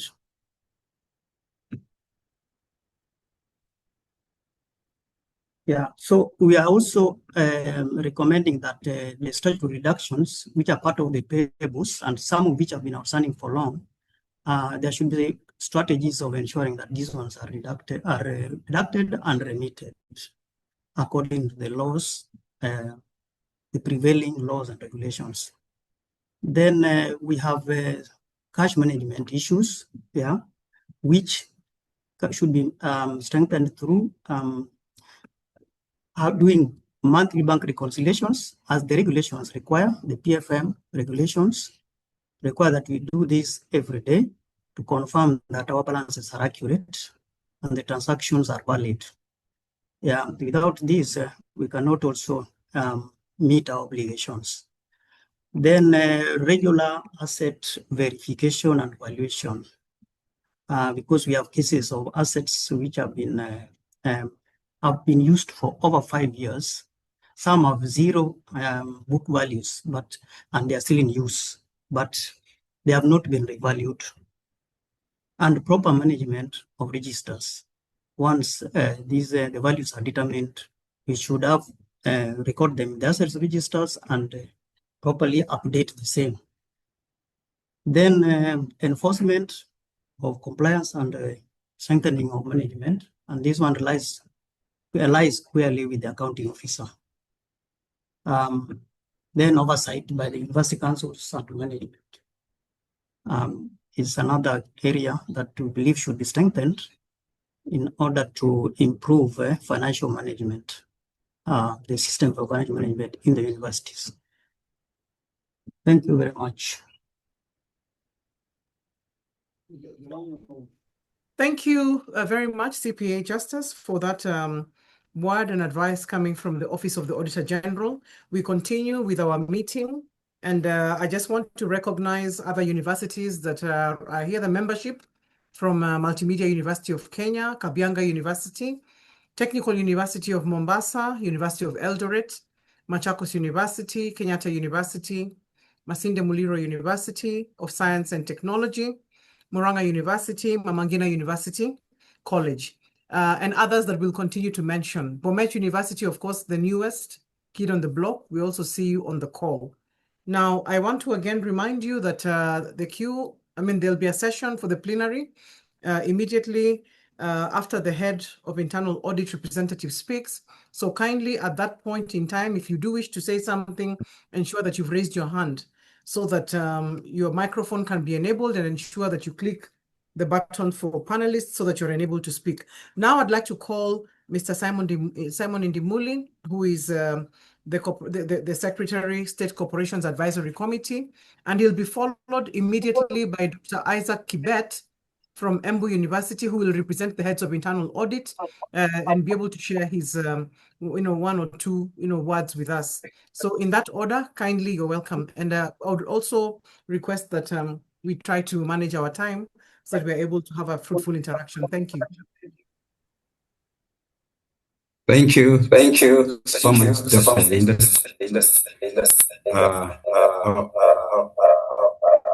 I think you need to mute some. Mr. Indimuli, please have a look on your side to see whether the echo is from your side. No, it's not. I think because I don't have my phone on. The only thing I have is my laptop. So I'm just trying to have a look here and see any microphone among the panelists that is not switched off. Thank you so much. Head of Public Service, who is the key convener of this forum, the PS State Department for Higher Education, the chairs of councils, council members, the vice chancellors, the executives from the universities and colleagues. Good morning. My name, like you heard, is Simon Indimuli. I'm the secretary. Mr. Indimuli, kindly allow us to call Dr. Isaac Kibet to be able to make his remarks representing the heads of internal audit as we try to address the issue with the echo on your side, because I'm sure that members want to hear what you're saying clearly. Kindly allow us to call Dr. Isaac Kibet to come on and be able to make his remarks on behalf of the heads of internal audit in the universities. Thank you. Dr. Kibet?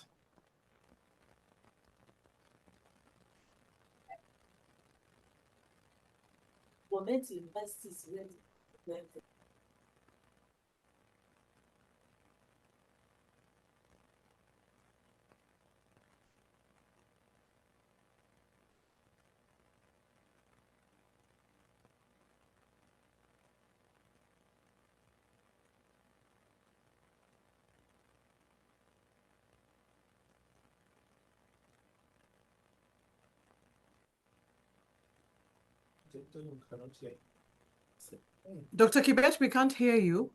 Could you kindly unmute and proceed to make your remarks? Willie may have joined on browser.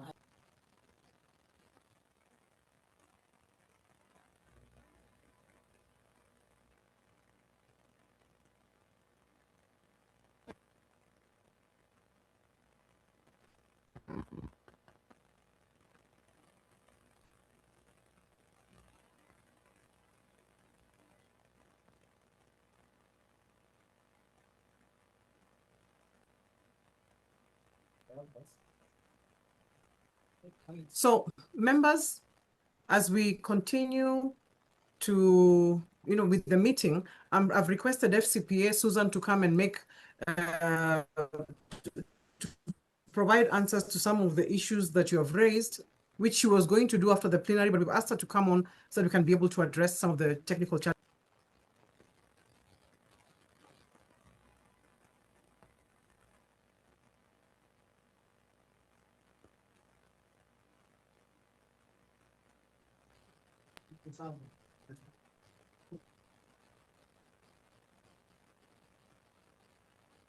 Thank you, Dr. Musumba. There is a question on the question and answer section where council members were asking whether they need basic training for audit. Yes, you do, and it is in fact provided for in the PFM regulations.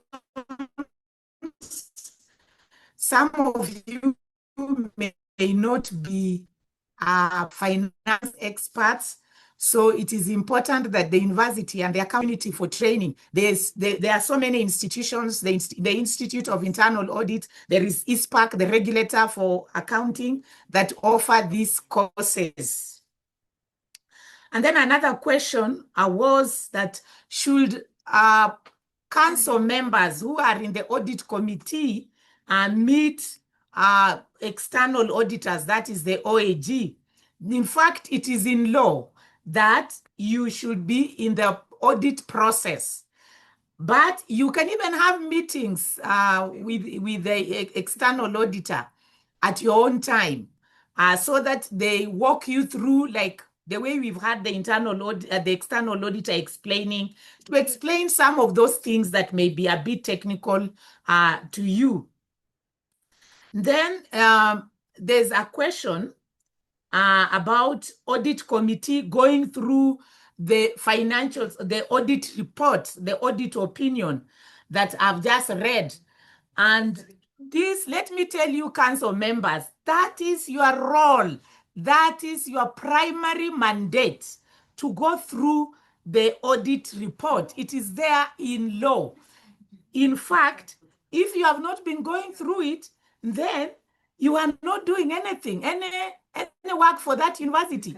I asked during my presentation whether you know which opinion you have been given in the last financial year, because they were issued on 31st of December.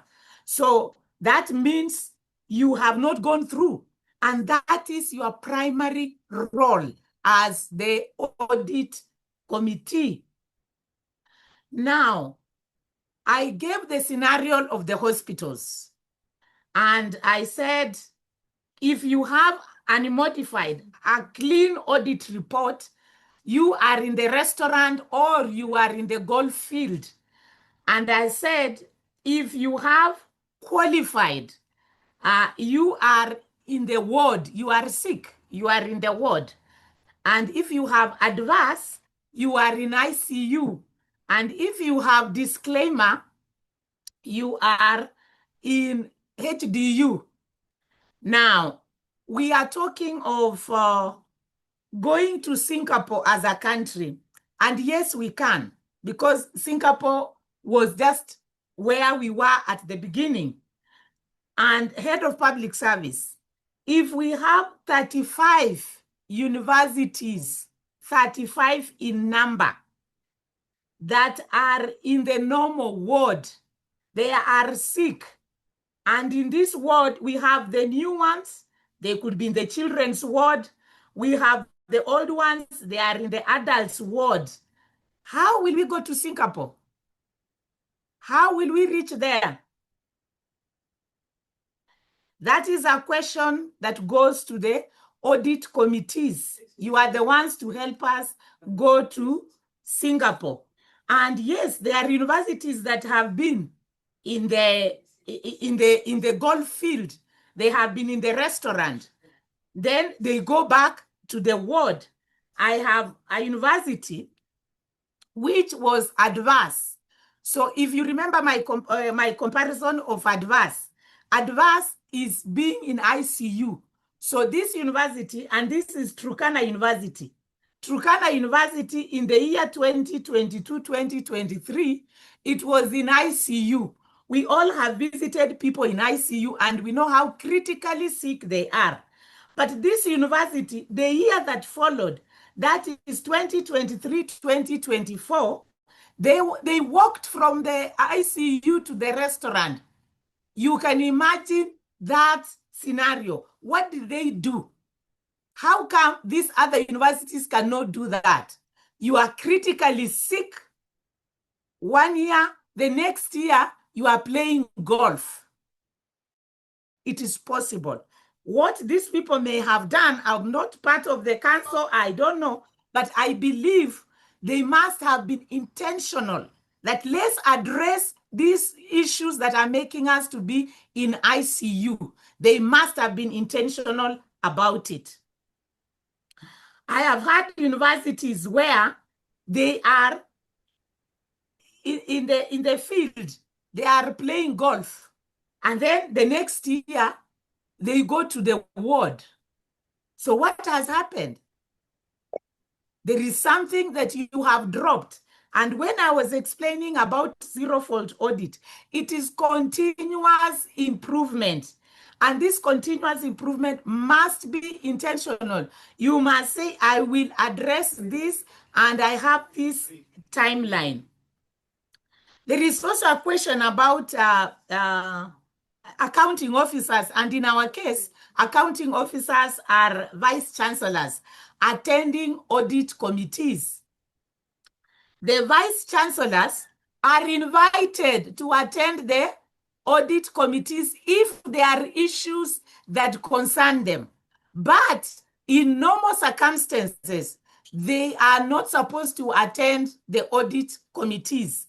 So there are cases where my colleagues have told me that, imagine FCPA, you are there with the vice chancellor trying to lead the meeting.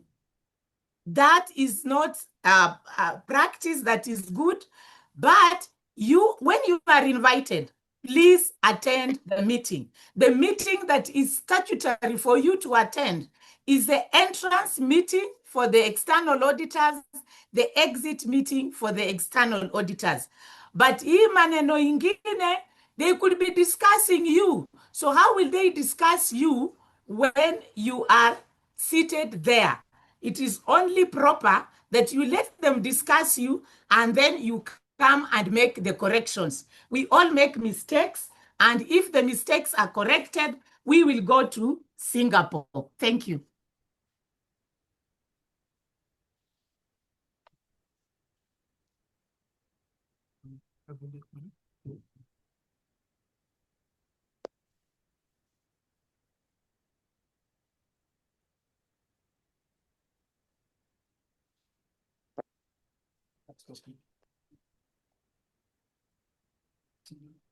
Not working.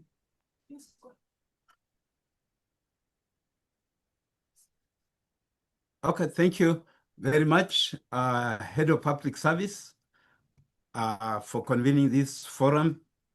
The Principal Secretary, State Department for Higher Education, the chairs of councils, council members, vice chancellors, and top executives of universities. Good morning. My name is Simon Indimuli. I am the Secretary and CEO of SCAC.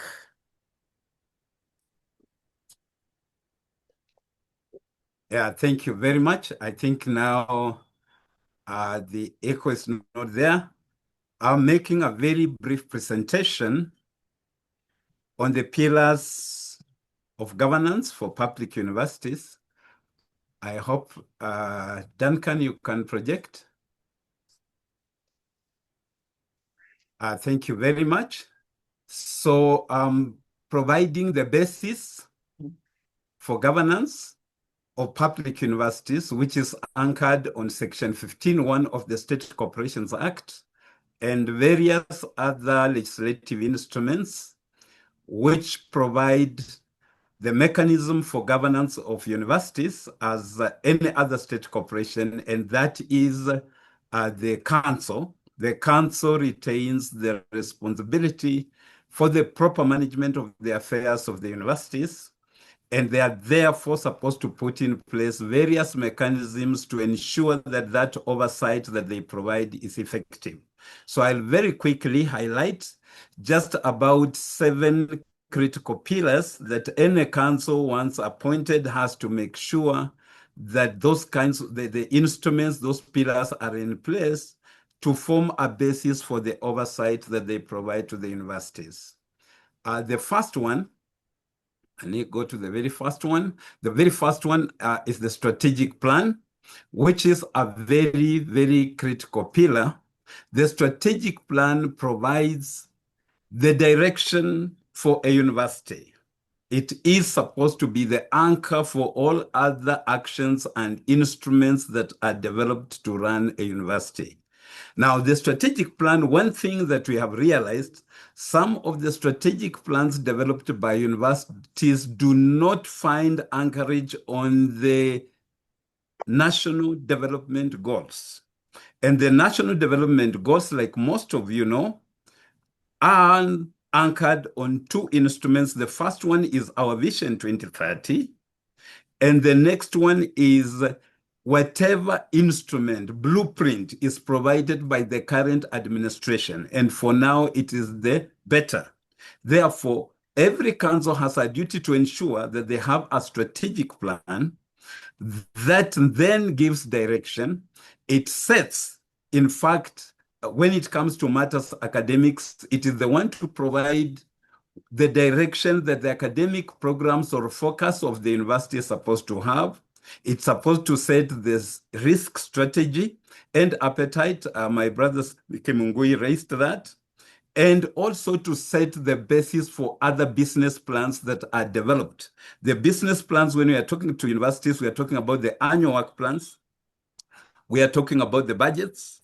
We are talking about the procurement and disposal plans. We are talking about performance agreements. All these should find anchorage in the strategic plan. So it is a very critical pillar for oversight so that at any time, when the council is trying to determine whether it's on the right trajectory in any undertaking, they have to make reference to the strategic plan. Number 2, another critical pillar of governance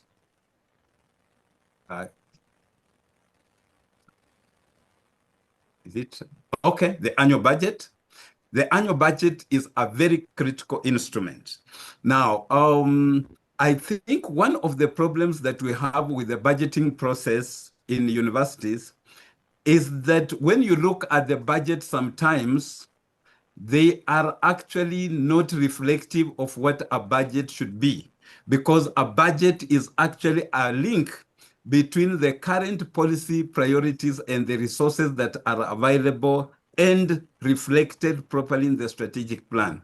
So it's not just figures, because oftentimes when you look at some of the budgets that are provided, they are simply estimated costs assigned to activities. Now, that's not a budget. A budget should be a very well-reasoned document that identifies the policy priorities as set out in the strategic plan, the expected outputs and outcomes, what M&E framework you are going to put in place to ensure that the goals you have set are achieved, and the critical assumptions that you put to it. If anything, the estimated costs that you have should be an annex to the budget. So the budget is a big document. When you read it alone, it should tell you where our university is headed in terms of the priorities for the year. So that's another very critical oversight pillar, because most of the time when you are presented, oh, Hello? sorry. So oftentimes, I hope I can still be heard. So oftentimes when you get certain submissions coming to the board, for example, the university requires to procure something, the university is desirous of having some people promoted, you have to make reference as a council to this very critical governance pillar, which is the annual budget, to make sure that they are in sync. What is being proposed is in sync with what you have made a provision in the budget. So this is another very critical document that you have to make sure as a board you think through and don't just approve figures, activities and figures. You have to approve a budget, which is a policy statement that the council is making. The third document that you have again to look at after the annual budget is the annual procurement and disposal plan. Now, this is very critical because most of the contentions that we have in councils, especially between the vice chancellors and the councils, is that space, walking the thin line. What is the board or the council supposed to do?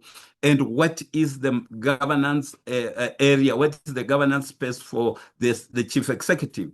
It is very important to highlight that the place of the board is mainly to approve the annual procurement and disposal plan. And this becomes the checkpoint also by the council on whether there are disposals or any procurements that are done outside the procurement plan. And if there is any method that has been used to procure which was not approved, or if there are any monies that have been appropriated on procurement which were not explicitly provided for. So it is very important for the council to make sure that they put a lot of eye on the procurement and disposal plan so that it forms a basis again for oversight. Because once that document is approved, the role of the board stops there, or the council only receives reports on the implementation, because the rest is an executive mandate of the vice chancellor. Document number 4, Duncan. The university master plan. I think I put this here very deliberately because I visited a university just early January. It's a young university, and what I saw did not impress. The university is supposed to be an architectural masterpiece within the community, so that when people look at what you have as a university, they should even come and look at it and take photos in the university. What I saw starting from the gate, I had passed a school in the neighborhood. The school had even a better gate than the university. Look at the library, the way it has been done. It's like those primary schools are whole. The university should have a master plan, and it is that master plan becomes a very critical governance tool for you to oversight. Where are the roads being done? What is this toilet that it's not just any time that you have money coming up and then the vice chancellor or principal feels now there is some money that we have not expended this financial year. We can put some pollution block here next to this to take care of. No. You should be guided as a university with a master plan, and a master plan should be able to transit, generations, because you don't put a structure this time which will not be in tune with the architecture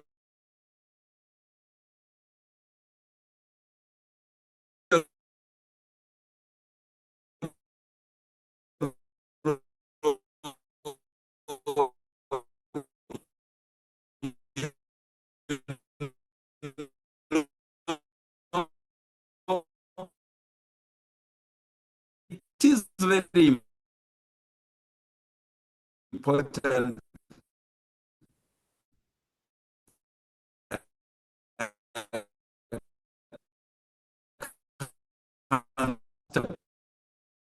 plan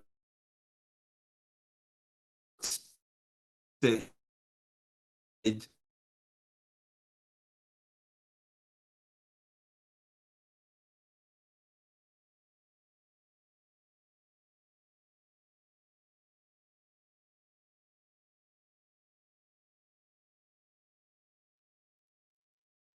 Okay. I think we are back. Sincere apologies for that. So I'm just saying that a critical pillar of governance and oversight is the university master plan. We can move to the next slide, Duncan. Management policy instruments. Again, we find that there is a lot of exposure when it comes to universities, especially on certain undertakings by universities, which are in good faith, but they are not properly supported by instruments that are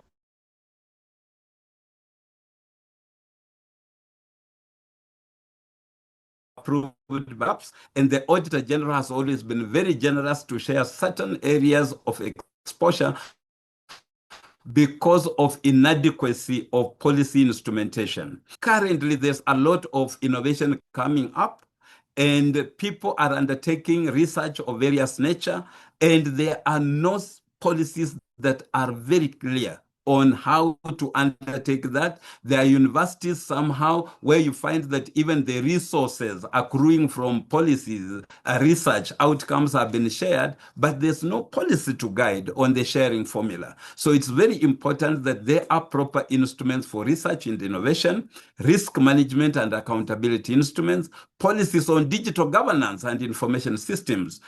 AI is leading us to an era I don't know, because the things AI is able to do but the council should endeavor as much as possible to provide policy frameworks that would then guide undertakings in that space. Policies on financial control, budgeting and auditing systems, policies on academic control, quality assurance and curriculum governance. This is very, very important. There are various issues of exposure.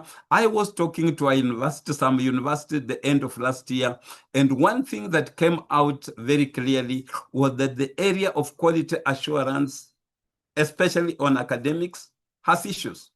There are some councils that when they are granting approvals, for example, at the time you want to have students graduate, there are some councils that provide blank checks to the Vice Chancellor, where you find you are supposed to be having an approval of 200 students that have, for example, met all requirements, and the council approves the 2,000 and gives a blank check to the Vice Chancellor that supposing other students will pay fees, we are giving you a latitude of up to 20 students whom you can add on the list we have approved. Surely, that is a very, very big lapse. And what we are saying is, whatever you do, kindly make sure that it's anchored on proper policies. And then policies on administrative control, human resource, procurement, operations, everything should also find approval in our policy. And lastly, student-centered policy instruments.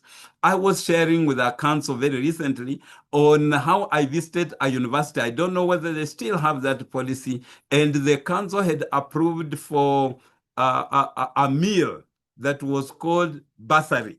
So you went to eat ugali. If a student goes to the dining hall to have ugali, they can have ugali with bursary. And when I tested the bursary, and that ugali is 10 bob. So you eat ugali with bursary, and the bursary is soup. And when I took the soup, I was very impressed. The soup, they are generous enough to have some droppings of meat. So the council has made sure that these young students who have no source of income, there is a policy that is able to shield them from the vagaries of hunger and poverty, and they have made a policy on that. So it's very important that the council also provides for policies that are student-centered.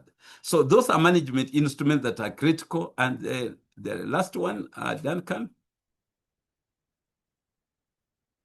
I don't know whether it's the last, number 7.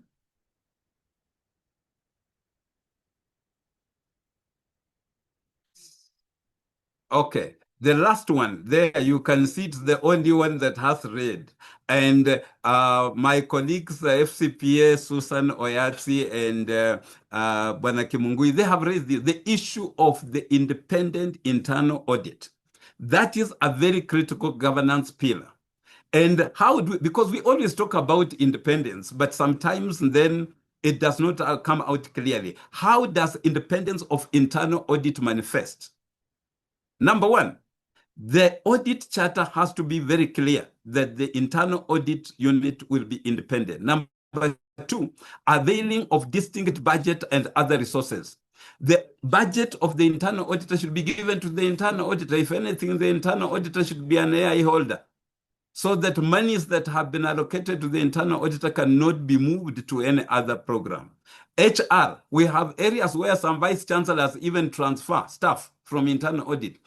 The staff in internal audit should be ring-fenced. Anything given to internal audit should be ring-fenced.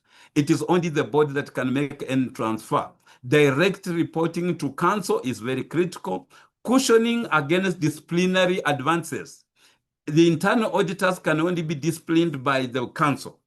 And lastly, enforcing a ban on pre-auditing. Pre-auditing should not happen, because if the auditor pre-audits something or approves or gives a note to something, they have already compromised their independence when it comes to assurance. I have then noted there that an independent internal audit is the most critical cog in the council oversight of university governance. I think that's the last slide, but I want to answer two questions that I have seen, which I'm going to look at a few others, but there is the issue of the vice chancellors attending audit committees. We have a circular of 2005 from the National Treasury, which created the audit committees, and it was very clear in terms of the membership that the audit committee shall comprise of members of the board who are non-executive. The CEO is executive and can therefore not be a member. The issue of being in attendance, when the meeting begins and the vice chancellor is in attendance, you have already compromised that principle. Because when you convene an audit committee, it is the audit committee and the internal auditor. The internal auditor independently prosecutes a matter to the audit committee. That cannot happen when the internal auditor is prosecuting a matter and the vice chancellor is there already chastising the whole thing. The vice chancellor cannot be in attendance of an audit committee. The vice chancellor would be in the office after the internal auditors prosecuted a matter and the council committee is convinced. Then they invite the vice chancellor, who will be on invitation, not in attendance. And in the minutes, it will be specified, at this point, the vice chancellor was invited, came to the meeting, and after answering the questions, the vice chancellor will again leave, because he is on invitation for a specific purpose. He doesn't need to be there now when the internal audit is countering and you begin an altercation between the internal auditor and the vice chancellor. So in the minutes when we do governance auditing, we shall not expect to find a vice chancellor who was in attendance of an audit committee meeting from the beginning to the end. It is on invitation at a specific point. And lastly, the question about internal auditor as a member of the management committee. Now, that is wrong. The internal auditor cannot be a member of a management committee, because then the internal auditor cannot audit the issues arising from decisions of the committee. For example, the management committee of a university can decide to say, we need a bonding retreat of all senior management to go to Dubai, and the money is not in the budget. If the internal auditor was part of that decision, obviously it's compromised. So the internal auditor keeps off. He's not a member, because the management committee is a decision-making committee. So the internal auditor cannot be part of that. I'll be looking at some other questions and possibly clarify on the platform. Thank you very much.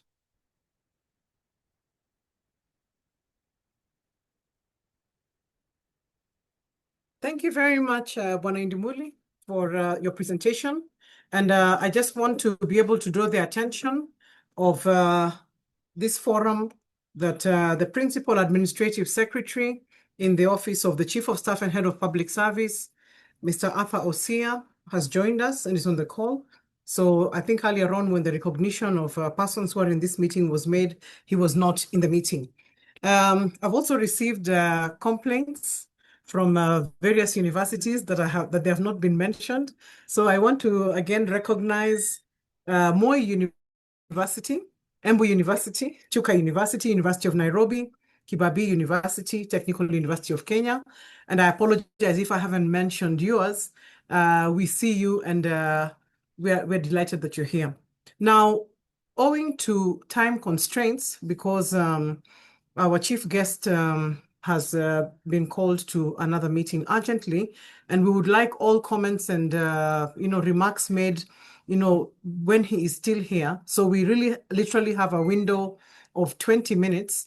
Let us kindly use those 20 minutes to be able to ensure that the speakers who are supposed to speak from this point on, that is the Vice Chancellor, the representative of the Vice Chancellors, the representative of the chairpersons of council, as well as our principal secretary in the State Department for Higher Education, are able to make their comments. But before that, I'd like to call my colleague, Collins Kiprono, to be able to take us through a very quick plenary session that allows about 3 people to be able to make their remarks. Kindly, if you have a remark or a comment and you're not unable to speak, please put it in the chat section so that we can still be able to appreciate what it is that you're saying. So I call upon my colleague, Collins, and after this plenary session, my co-moderator, Dr. Carol Hunja, will take over. And with that, I thank you very much for being with us. Thank you. Thank you very much, Dr. The Chief of Staff and the Head of Public Service. I'll rely on the protocols already established. In the interest of time, this is the plenary session, and we would like to get feedback, comments, or questions, and particularly directed to the presenters who've made presentations before. And we already have admitted 3 persons who will make the questions or the comments that they wish to see clarity on. And to start us off, we have Professor Mike Kuria, who's the CEO, Commission for University Education. We equally have Dr. Edwin Wanyonyi, the CEO, University Fund, and Mr. Geoffrey Monari, the CEO, Help. Please, in just a minute, go straight to the question or the clarity that you wish to seek from a particular presenter. And if there's any particular person that has a very urgent and burning issue that has not been addressed in the Q&A session, please put up your hand so that you can be admitted in the next 5 minutes. This session is just going to take exactly 5 minutes. Let's start off with Dr. Edwin Wanyonyi. Please take the stand and make in just 1 minute, kindly. Thank you, the Public Service, and thank you, Pron. I just want to go straight to the issue that had been raised on financing. I wish to confirm that in terms of funding, as per the approved budgets, we have been able to disburse half of the funding to the universities for this financial year. We're expecting additional support that is coming in shortly, and so within this week there will be additional support that will go into universities. However, there is the pending items, and the engagements are going on with the Ministry of Education and the National Treasury and the Parliamentary Committee to resolve on the pending items, particularly the resource requirement versus the resource allocation.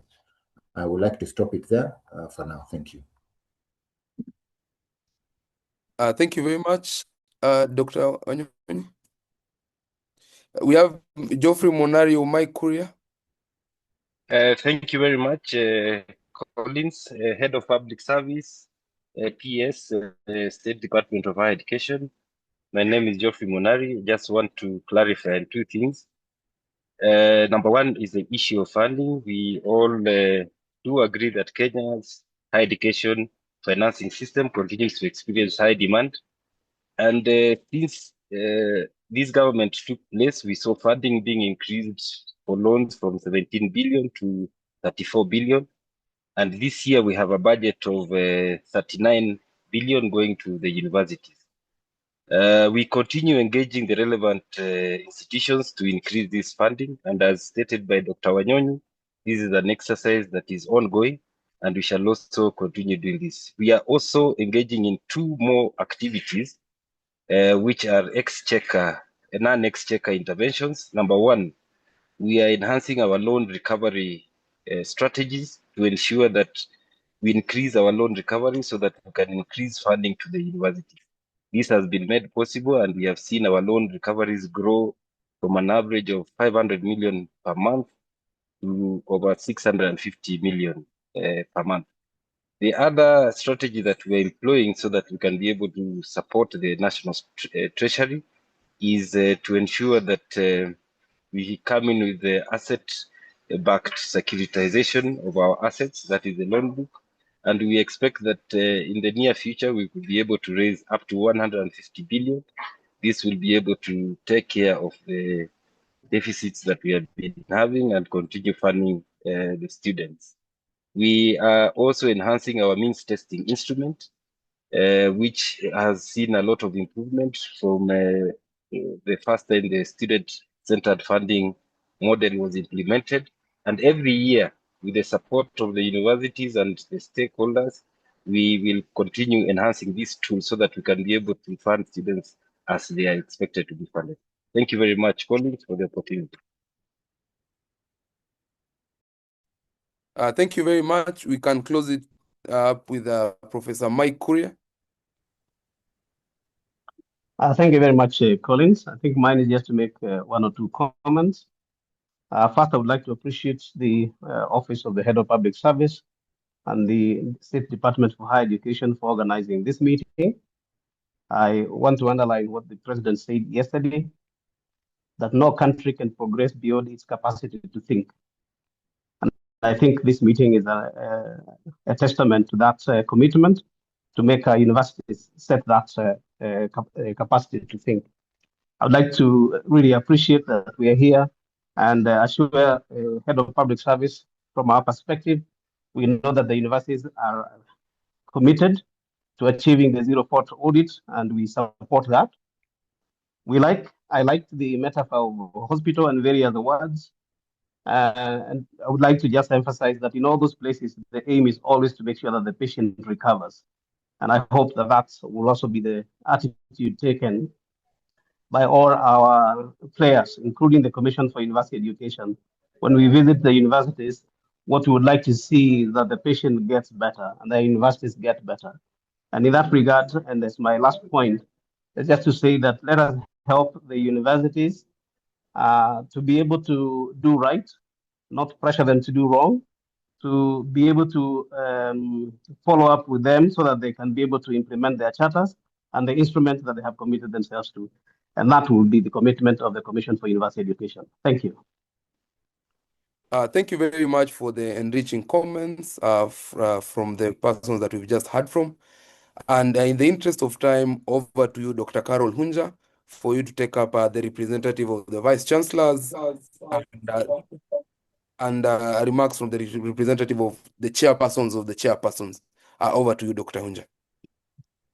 Thank you, Collins. And just before my colleague, Dr. Hunja, comes on, we had agreed with her. I wanted to raise an issue that has been raised in the Q&A, and this is particularly for the attention of the Chief of Staff and Head of the Public Service. Sir, there is a member who raised the question that oftentimes when we have this sort of capacity building sessions and they bring these issues to the attention of the accounting officer, in which case for the university is the Vice Chancellor, that in some cases or in one case or in some, that the Vice Chancellor then tells them to ignore or to, not to implement. So perhaps maybe the Chief of Staff and Head of the Public Service, when he's making his remarks, could also be able to then, provide advice as to whether this is, this forums that he's calling to be able to highlight or bring issues to our attention. Are they optional, or are we all required as public servants to be able to, to undertake what we're required to? And with that, I welcome Dr. Hunja, my colleague, to be able to take over. Thank you. Thank you very much, Dr. Linda Musumba. Now, as we continue with the rest of the program and as we come to the end, Chief of Staff, allow me to kindly recognize some people that I did not do so in the morning. One of them, when we started the meeting, being recognition of the CEOs of our sagas, the Commission for University Education, Professor Mike Kuria, CEO, Kenya Universities and Colleges Central Placement Service CEO, Dr. Mercy Wahome, CEO Universities Fund, Dr. Edwin Wanyonyi, and the Higher Education Loans Board CEO, Mr. Geoffrey Monari. We also would like to appreciate the people who have joined in groups in the chat section, and they indicated as much. Thank you very much. We also want to recognize our Muslim community. You know that yesterday they started the fast, and we wish you Ramadan Kareem. Also, we want to also wish the Catholic family all the best during the Lent fasting season. All the best during that period. We recognize you, and we also note that both events, the Lent and the Ramadan, started concurrently yesterday, and that's a big thing in the history of the world, actually. Now, with this, I would like now to call a representative of the Vice Chancellors, and that is Professor Fred Baraza. Professor Fred Baraza, please come in. Thank you, to give a few remarks on behalf of the Vice Chancellors represented in this meeting. Thank you.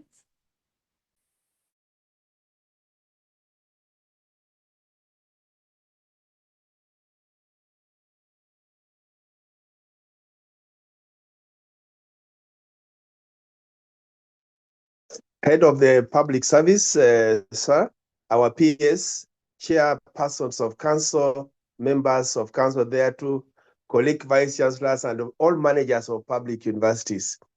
On behalf of the vice chancellors, I wish to just convey our great appreciation for the continuous capacity building that we have been having through this forum. It has contributed significantly to improving the efficiency and effectiveness of university management. I wish to make just two observations or recommendations. Number one, I think the case of explaining the audit opinions relative to the hostel was very classic.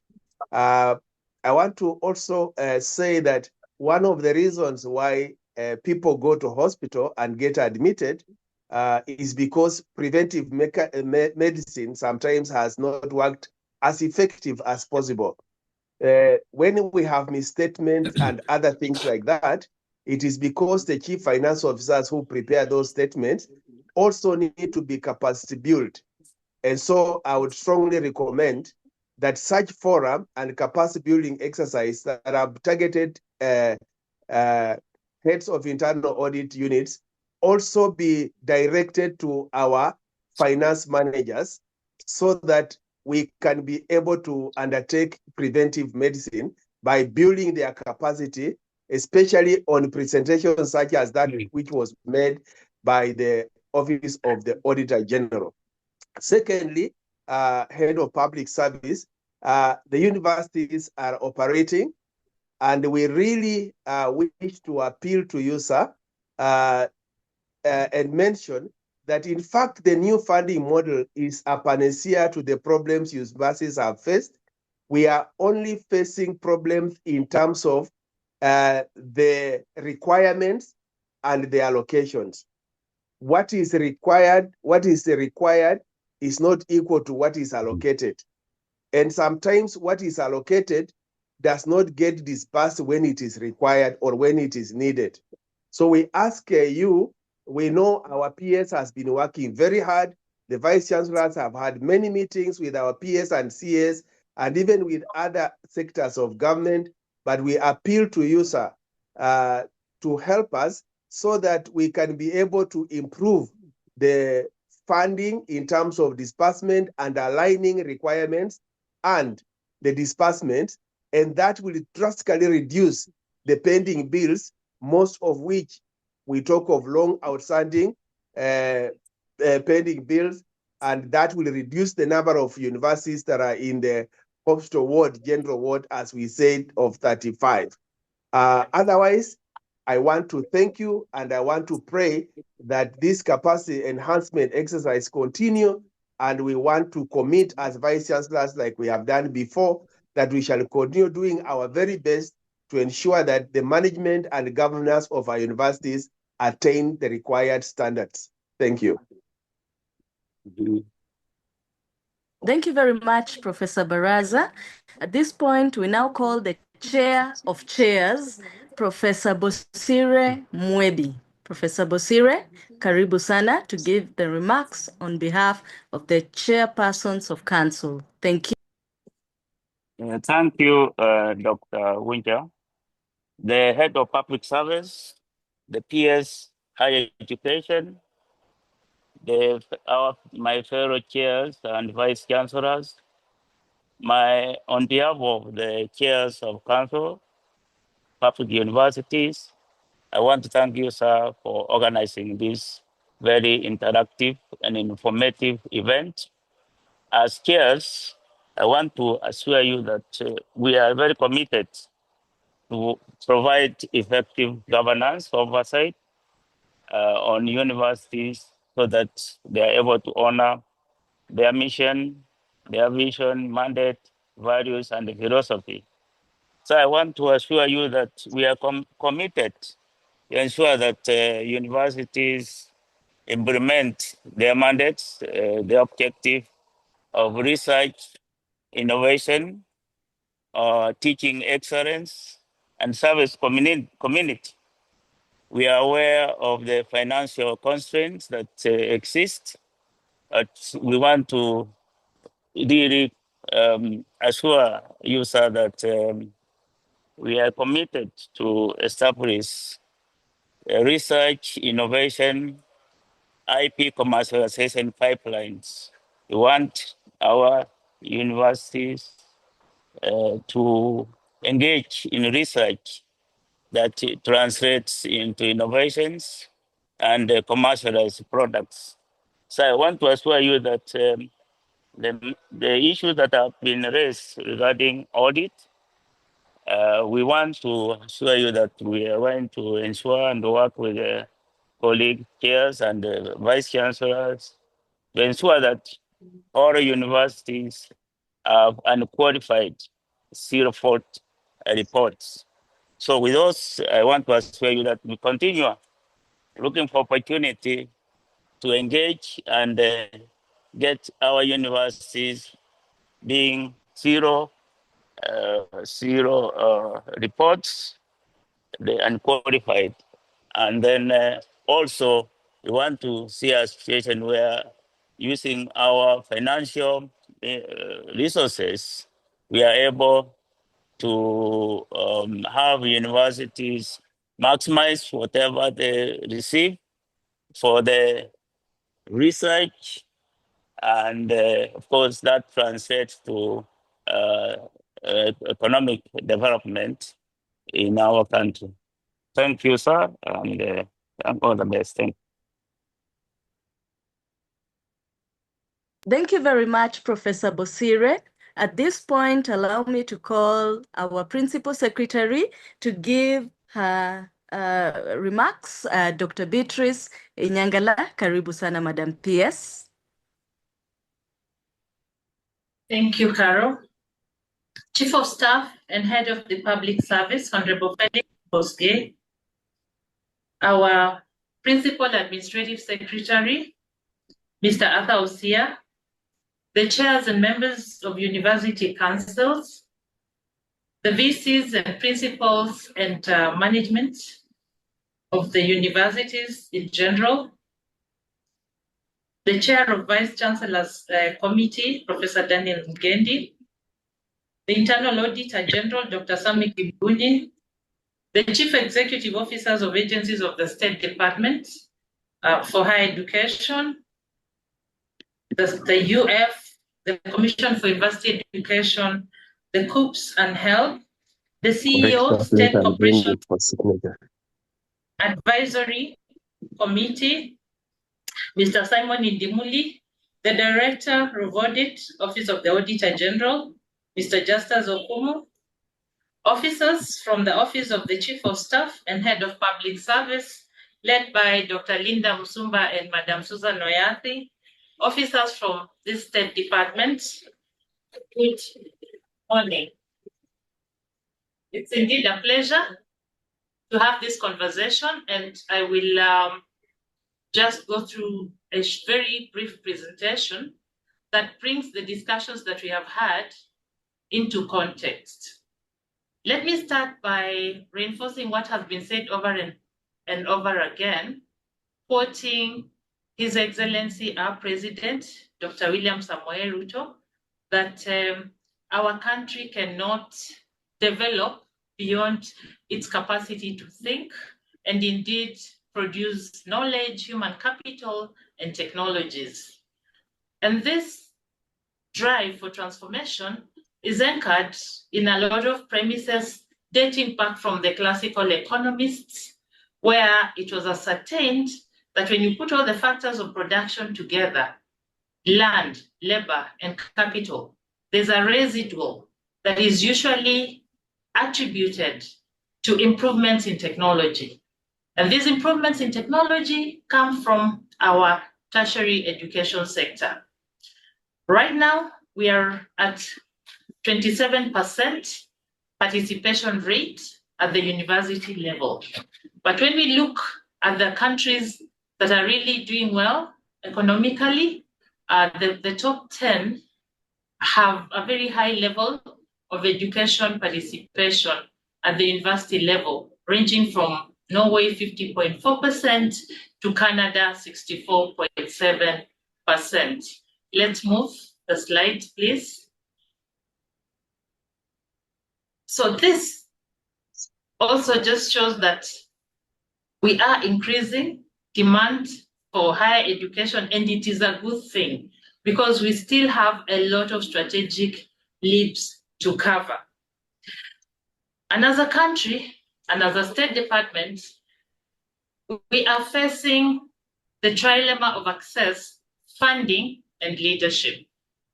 So when you look at that diagram, we can only attain the kind of quality education that will lead the transformation that is being spearheaded by our president and supported by all of us. If we achieve that overlap between strategic leadership, the high demand for education, and our funding. A few statistics, we can see that between 2022 and the current year, the demand for education at the university level increased by 46%. And this is just for public universities. At the moment, we are at 666,000 when you include the private universities. Now, when we look at the funding, again, in these 3 years, it more than doubled from 44 billion in 2022 to the present 93 billion. However, we still have deficits, as has been indicated, and some of these deficits are defining what we are now seeing increasingly as issues of going concern in our universities. So we have the resources, and these resources are supposed to help us meet the growing demand for university education. But how these resources are used and how these resources are mobilized really is a critical issue in terms of achieving what universities are meant to achieve, which is to produce human capital, the technologies that we require for the transformation.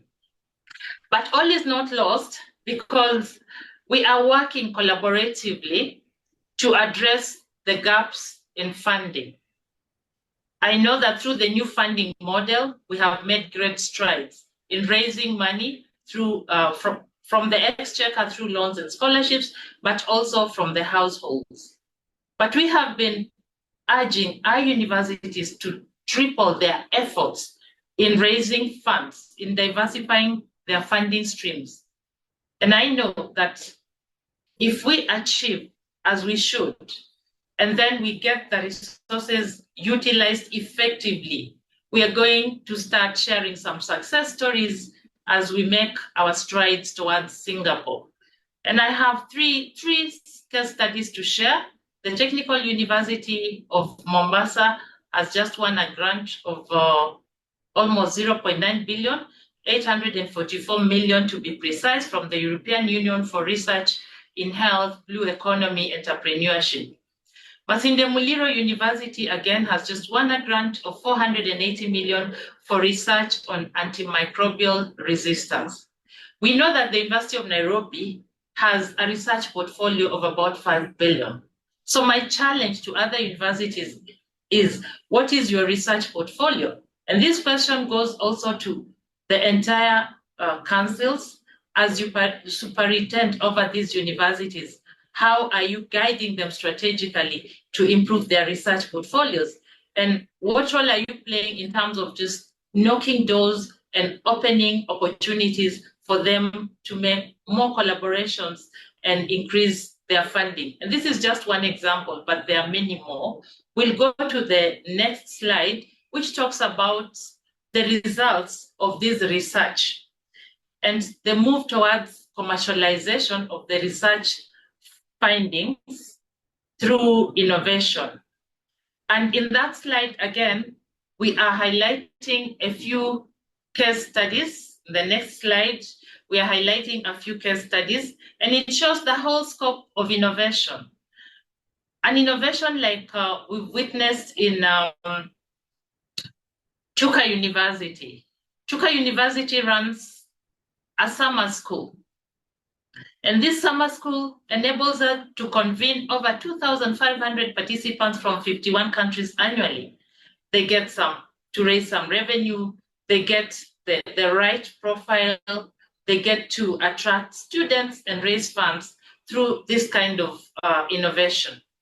Maseno University has developed 2 striga-resistant maize seed varieties, and the commercialization process is underway with collaborating closely with the Kenya Seed Company.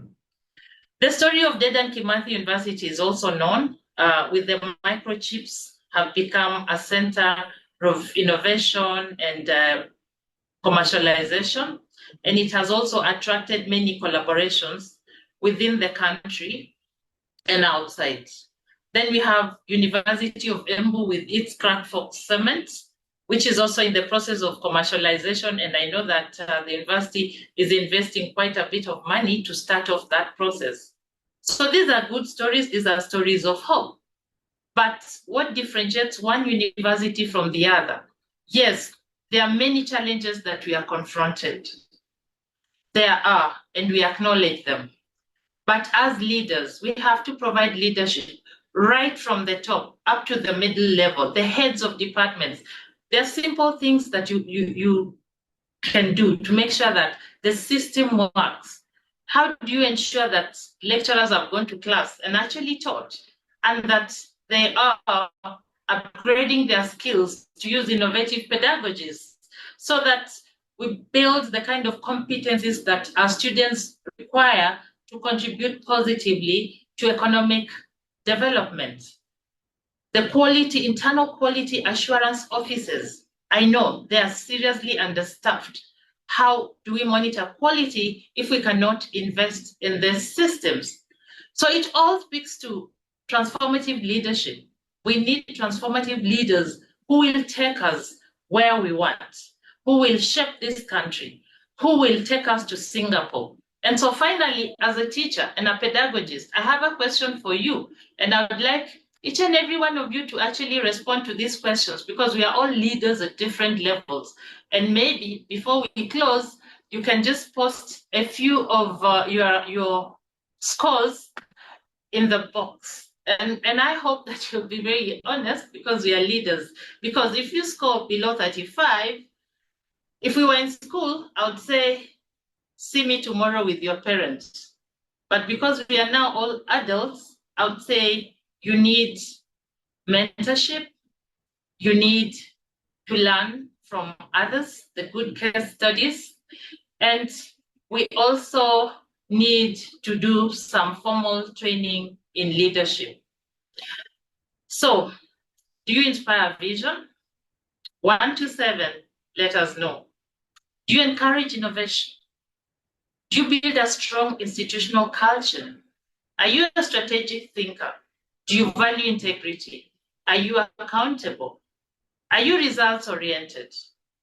If we get the right answers to those questions, then we realize the theme of today: effective and efficient management of our resources, so that we can achieve our mission as universities. I know we're doing a good job, and I encourage us to keep working at our strategic leadership attributes. I thank you all. And with those remarks, it is now my distinct pleasure and honor to invite our chief guest today, the Chief of Staff and Head of the Public Service, Honorable Felix Koskei, to deliver his keynote address. I thank you all. Welcome, Honorable Koskei. Thank you, Beatrice Inyangala, for inviting me to take the stage to address this meeting. I'm chairman of the Council of University Councils, members of the councils, vice chancellors, deputy vice chancellors that are connected with us, registrars. I understand they are deputy registrars, heads of internal audit, and all esteemed public servants. I can see we have about 1,131 people who are connected to this meeting. It has dropped by 10. It had gone as high as 1,146. But anyhow, I want to thank all of us for really finding time from 7 o'clock up to now in order to have a session on how to improve accountability and efficiency in our esteemed universities. And to say the least, I want to really say that I'm really honored to have all the leadership of institutions of higher learning this morning to talk about accountability, to talk about governance, and to talk about audit, which are really the very foundations upon which our public universities must operate. As you're aware, our universities are not only centers of learning and research. You know, they are also critical drivers of innovation, national development, and also social transformation. You are also aware that the public entrusts us with significant resources. A lot of money. You've seen how even the allocations has doubled in 3 years. So, and therefore it is our duty to ensure that these resources are managed with the highest levels of integrity, transparency, and efficiency. And as you're aware, as public officers, you are custodians of public trust.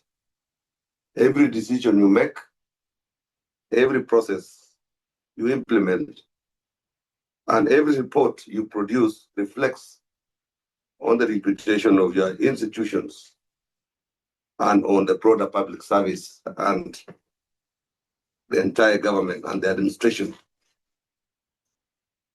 And therefore, we need to ask ourselves questions.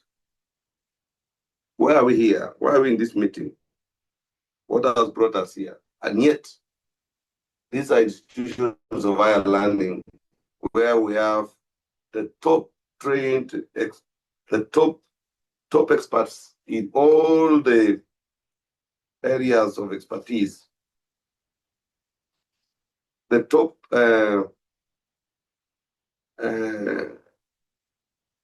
professionals in all the sectors. We have top accountants, we have financial experts, we have risk experts, we have audit experts, and we have all the professional categories are always found in universities. And why are we here today? We are here because there is a challenge that has been observed over the years. It's likely to have taken several decades for us to reach here, where our accountability, our transparency, our efficiency and effectiveness has gone down to the extent that it has become an urgent assignment to call all of us, like what we have done today, to remind ourselves on what we are expected to be, on what we are expected to do, especially as institutions of higher learning, so that we can reposition ourselves back to where we are supposed to be as examples to others. And therefore, institutions or departments like audit in universities has been relegated to an extent that it becomes a mere department in some corner that seems to have no value. Because even finance department is nowhere. It is sometimes when you can get finance department beheaded by unqualified people. You get the heads of those critical institutions, the so-called PFM officers, being graded level 5, level 6, level 7, way below the accounting officer, way below second in command, and therefore they become just workers. They are no longer people who are discharging their mandate as is provided for in the laws of the land and even circulars, and also even the expectation of the people of Kenya. Therefore, we need to really have a discussion and agree that there is a functionality that has crept in. We didn't see it coming, but it is with us. What brought it? Your guess is as good as mine. Because institutions that are relegated are institutions that are supposed to discharge their mandates as perhaps oversight departments like audit, institutions or departments like finance, where they need to be accounting and managing resources.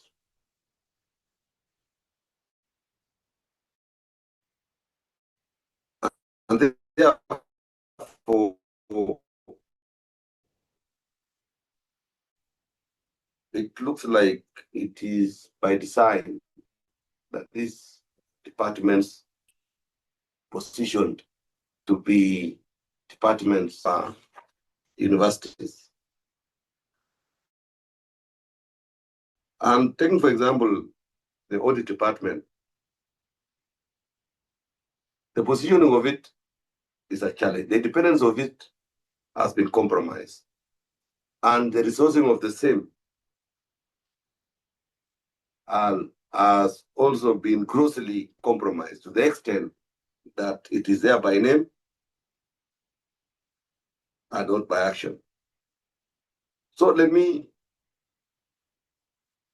state today, and I want support from the council members, from the chair and all the council members, and the accounting officers, and state that internal audit and risk departments are not optional or advisory bureaucracies, as we are aware. They are strategic enablers of governance. And when we talk about governance, you understand what is governance. And therefore, their independence and positioning within the university structure really determines the effectiveness of governance oversight. So that is where we need to start, ladies and gentlemen. Where are our eyes? Where are our custodians of accountability?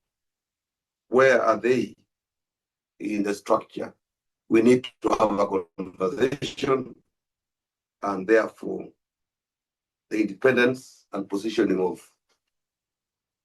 first and foremost, audit departments must be looked at and action must be taken to ensure that they are at the level at which they can comfortably, with confidence, advise the councils and also the accounting officer. And therefore, for internal audit to perform its mandate effectively, there are certain minimum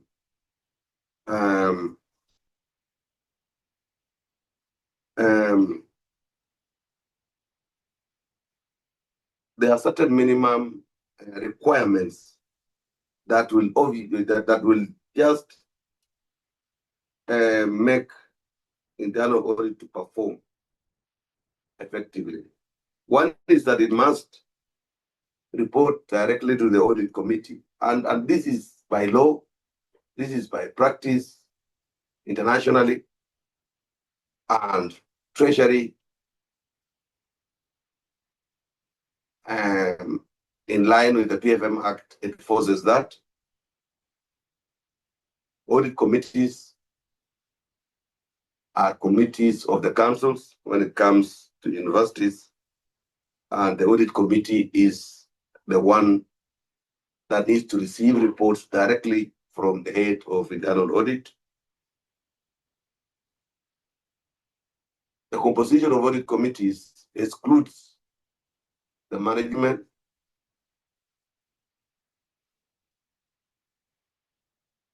there is no place for the accounting officer in audit committees. It's an independent members committee where their job is to review the reports, supervise the head of internal audit and its department, and also prepare reports and submit and table them before the full council. And the audit committee is a direct oversight of the audit committee, of audit department, and the employer and the boss of the head of internal audit is the council working through the audit committee. So let us be very clear, and we avoid these interferences that we always see that has really messed up the governance architecture in our institutions. The audit departments, at the same time, must have unrestricted access to information, systems, and personnel. And the key word here is unrestricted. And I hope heads of internal audits are among the 1,111 people are listening to me. You have to be given unlimited access to information, systems, and personnel. There is nothing that the accounting officer or the council or the ministry excludes from your site. Even premises, even any other assets, you have to be given unrestricted access to information systems and personnel. So this is a call to our esteemed Vice Chancellors, who are the accounting officers and authorized officers at the same time,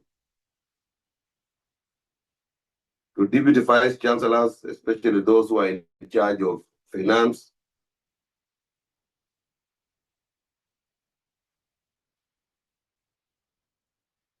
that please let us give ourselves space. Let us allow departments that have been mandated to execute particular functions to do their functions without any undue restrictions. The third element that allows internal audit to perform effectively is that the accounting officer must provide adequate resources both human and technical, to carry out audits that are comprehensive and timely. The Internal Auditor General has explained clearly, Susan Oyatsi has explained very clearly on what is the expectation of all of us in as far as supporting the audit department. Audit department requires proper resourcing, both human and material resources. It requires capacity development, it requires systems, it requires softwares, it requires softwares that can help them to do analytics. And it is a priority to all of us to ensure that we equip them with tools that will enable them to do their job with ease. So we all expect to support them. We expect all the Vice Chancellors to support internal audit in terms of staffing and in terms of equipment to enable them to discharge their functions with ease.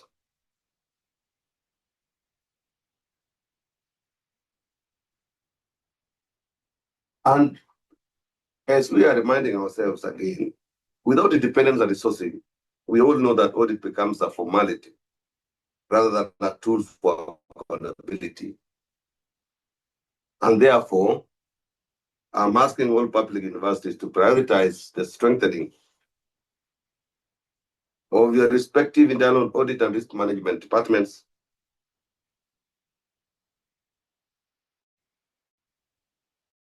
And this includes professional development programs. You need to design and start focusing on them. Modern audits, what they require, please provide with them, and also sufficient staffing to handle complex audits across all departments. Coming to audit committees, it is one of the statutory committees that has been created by several statutes. Audit committees are not passive oversight bodies. They are the link between audit findings and the institutional action. Challenges management where necessary, and also ensure that audit recommendations are implemented promptly. So it is sort of, as I had said earlier, an executive committee because it directly supervises the audit department. It is the consumer of the products from the audit department. It synthesizes, scrutinizes, summons even management to explain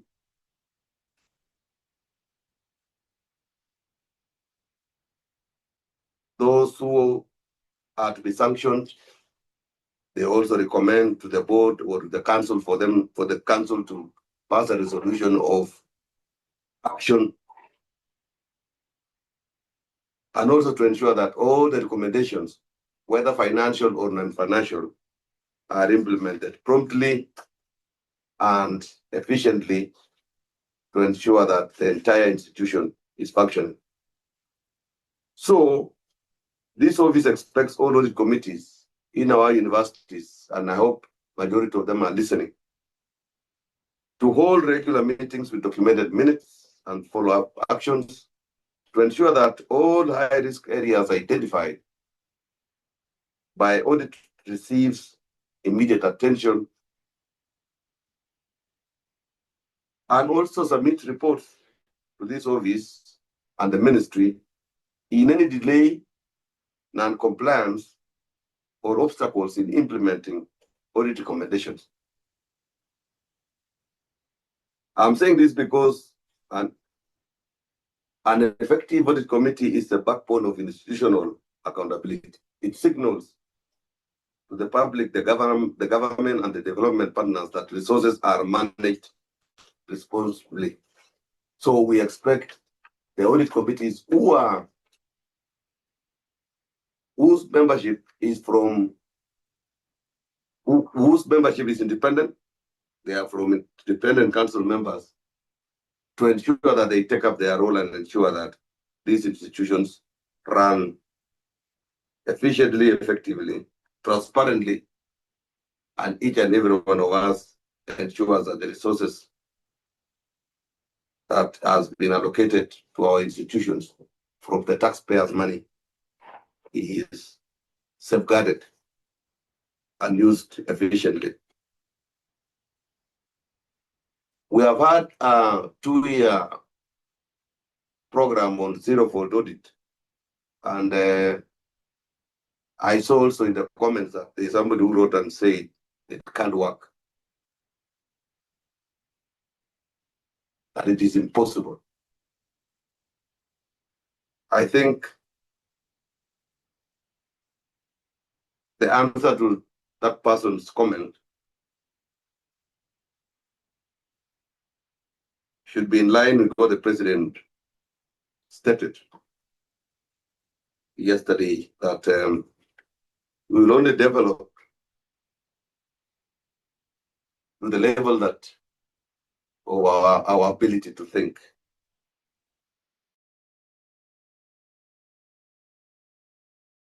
I think I want to urge all of us to broaden our minds and have a resolve that zero-fault audit is possible and it is mandatory. That is why the Auditor General has guidelines to audit. What are they auditing? What are they using to audit? They are using audit guidelines to audit. And what is it? There is a perfect fit in a system, in the institution. So all what we need to do is to work perfectly well. And to work perfectly well, we have instruments all over. We have circulars, we have manuals, we have directions, the ministries from my office, from the office of the Principal Secretary and CS. You have your own professional training on accounting. If you do those ones all right, then for sure the product of your yearly auditing will be unqualified audit report. So let us strive to ensure that we clean whatever challenges that we had before and make sure that we keep our books right, we manage our resources right, we implement all the directions of the councils, all the directions, or even the accounting officer, all the directions from the ministry, from treasury, from our offices across, to ensure that we move towards zero-fault. And therefore, it is possible, and we want to see it working. And I'm saying this because this program is a proactive method that focuses on strengthening systems, improving processes, and also preventing errors rather than assigning blame after mistakes have occurred.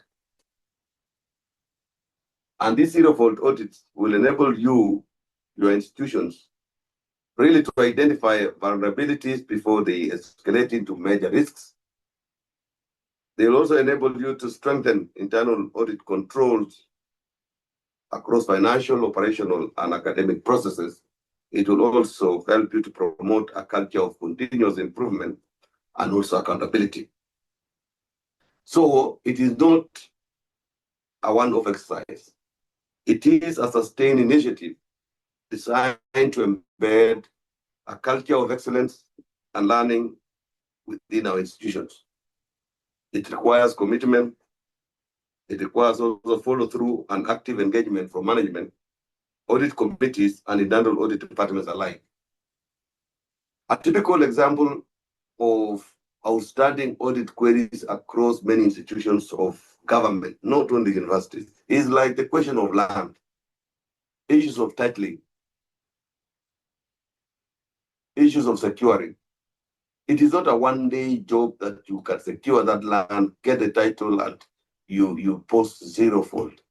But there will be a progressive effort to reduce all those queries, and finally, you will now maintain a no fault audit period, and that is possible and that is workable. We want to see these institutions working towards zero fault. Many institutions have managed. Majority of you were in Kisumu, and you saw that people receiving awards. You are not the exception. You are very critical when it comes to resource allocations in the country. Ministry of Education is the highest. They are now hitting as universities, I think around almost 100 billion.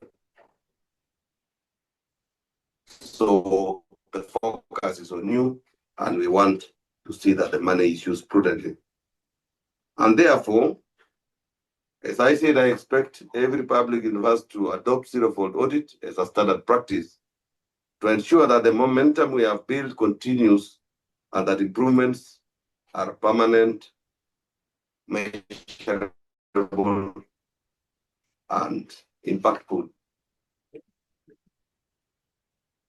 We want to see also some serious focus on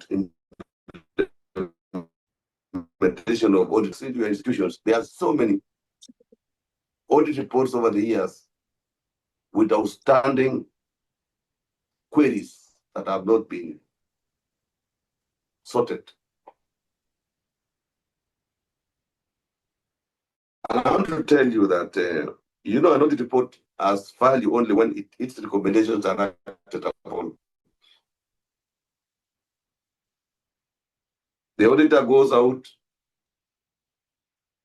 finds some errors or challenges around that needs to be sorted, reduces it into a report, submits to management. The best and the least you can do is to sort out and ensure that you implement those recommendations as quickly as you can, so that the system around yourselves will be improving at every stage. But unfortunately, in several public universities, both internal and external audit recommendations remain unimplemented. Ladies and gentlemen, this is unacceptable, as it is and continues to undermine governance. It also erodes public trust and also weakens the institutional performance of your respective universities. So the implementation of this recommendation is not optional. And please note that it is not optional. It is a critical aspect of accountability and a measure of the effectiveness of internal audit committees, and universe management. And I'm also therefore directing that heads of internal audit submit quarterly progress reports to their audit committees, detailing the status of all recommendations and actions taken and pending items. So we expect heads of internal audits to submit quarterly reports, which are really progress reports, to their audit committees for their decision making, and thereafter the audit committees should submit to the full council for deliberations and decision making. If there are issues that are administrative, they can be sorted. If there are infractions that are criminal in nature, action must be taken. If there are issues of mismanagement and misuse of funds, such as should be the first line of action. the money has to come back, and necessary disciplinary action must be taken. If it is processing title deeds, if it is building capacity around an institution or a department in terms of staffing, those are the things that you need to do so that subsequent budgets are also factored in to ensure that all the audit queries that have been indicated in the reports are implemented. And if you have a challenge, for example, if you disagree with the audit findings, the process of auditing nowadays is different. It is no longer top down or one way. You have several meetings. You have to submit evidence and convince the auditor that all what he has written is not true. And for sure, the auditor will drop the qualification of whatever nature that's been done. Number two is that any delays or challenges in implementing in implementation of this audit recommendations must be clearly documented with specific remedial measures and timelines for completion. This is the job of the accounting officer. Once the audit committee has seen it, endorsed it, forwards it to the council passes a resolution, the accounting officer must move with speed to implement, and therefore any delays or challenges in implementing must be clearly be documented. Perhaps it is lack of funds, for example.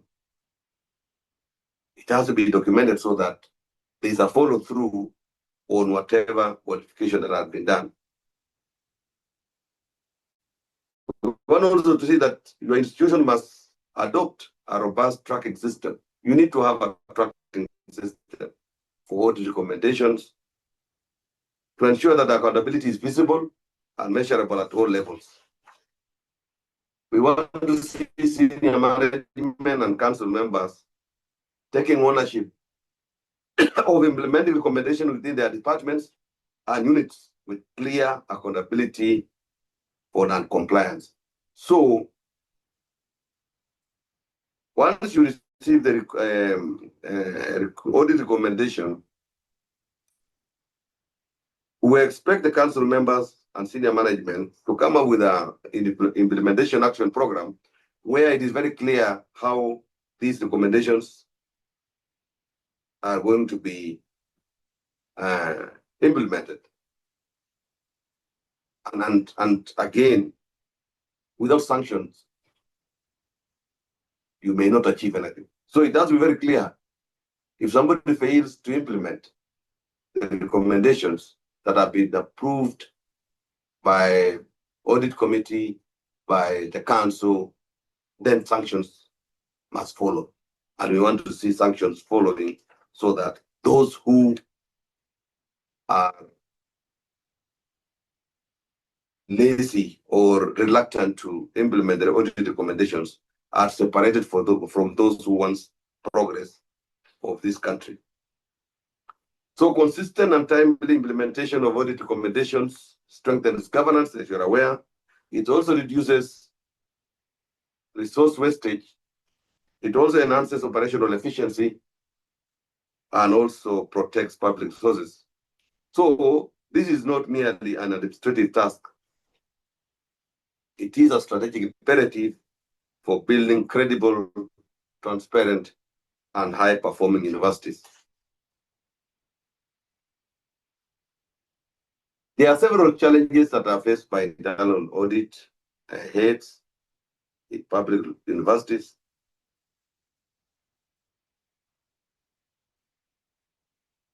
I receive feedback every other time. There is gross interference or lack of independence from management, which compromises the objectivity of audits. And there was an example that was put there where the accounting officer, who is a vice chancellor, demands to sit in the audit committee where it will grossly compromise the discussions and the decision thereof, or directing or any management staff in the structure, directing and intimidating the auditor to moderate the findings. So, ladies and gentlemen, that must stop. Another challenge that heads of internal audit are facing is limited technical capacity and staffing. I've explained that. There is also weak flow or weak follow-up mechanisms, resulting in audit recommendations being ignored or delayed. That is a problem that is messing up the entire efficiency of internal audit departments. There is also inadequate engagement with governance structure, which limits the impact of audit findings. This is another issue that the internal auditors are facing. And it is the council members, it is the audit committee and its accounting officer who should turn around these things and make sure that all what we have discussed earlier is implemented, so that independence is seen, interference is totally wiped out, capacity building and resourcing around audit departments must be seen to be done, and also the governance structure should be robust enough to ensure that controls are activated and they are working. And therefore, I'm asking you to go and implement the following. One is, internal audit must report directly to the council. The head of internal audit must report directly to the council and audit committee. No management line should compromise independence. So please go and adjust and ensure that the head of internal audit reports to the audit committee and therefore to the council, and it does not report to any management office. All universities, despite the challenges of resources, must adequately resource internal audit and risk management departments so that budgets, staffing, training, and technology must reflect the strategic importance of these functions. So as you are setting and resourcing other departments, whether it is a side of academics, any other area, please make sure that you allocate adequate resources to internal audit and risk management departments. The third one, also, which is very critical, is that the audit committee of the council must meet regularly, and you must have a program so that you can follow up on all recommendations, reporting delays,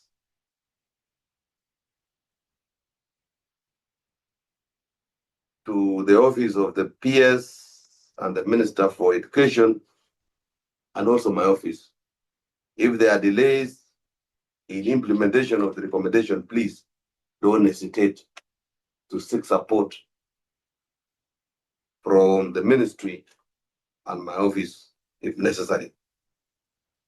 The fourth expectation that you need to take home today is the issue of zero-fault audits, which must be implemented consistently across universities.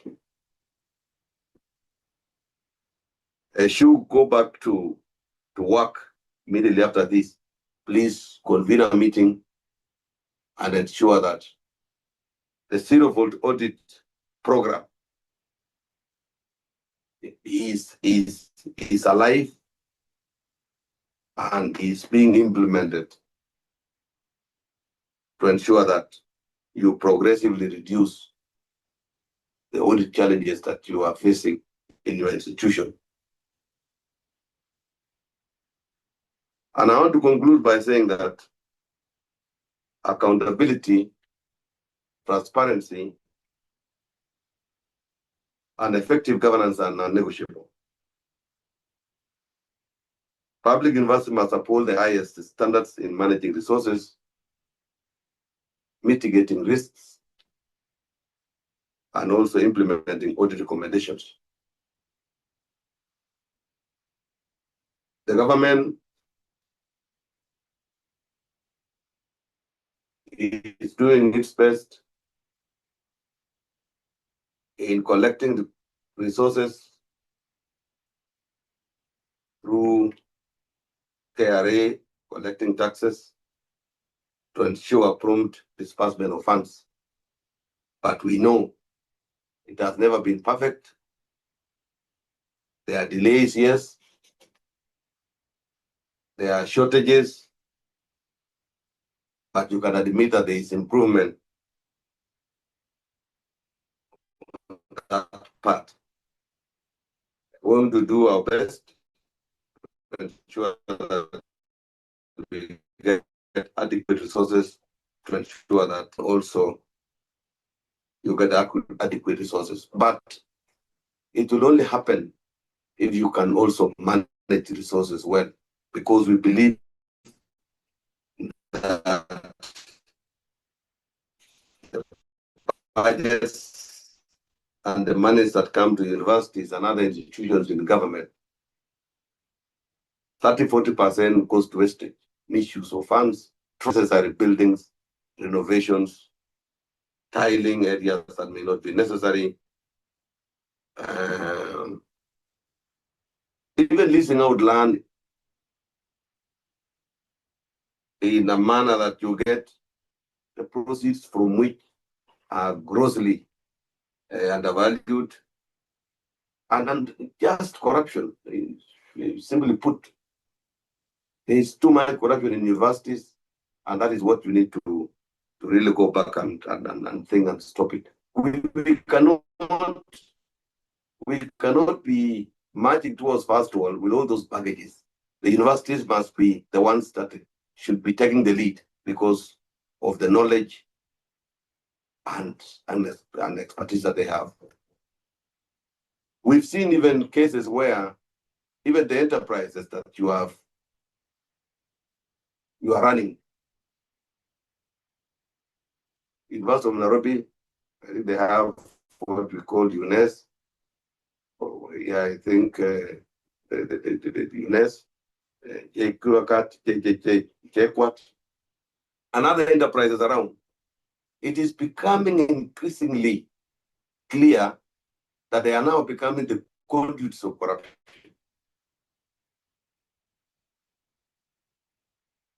They take up government jobs, and then behind the scenes, they outsource. And by so doing, they are making sure that they aid the private sector players from competing. So you utilize G2G to beat competition. And therefore, behind the scenes, that we've been watching and we've been analyzing the kind of impropriety that is going on. So please, let us be universities of honor. Let us be universities that truly are the institutions of higher learning. All your departments, all your enterprises must be agents of transparency,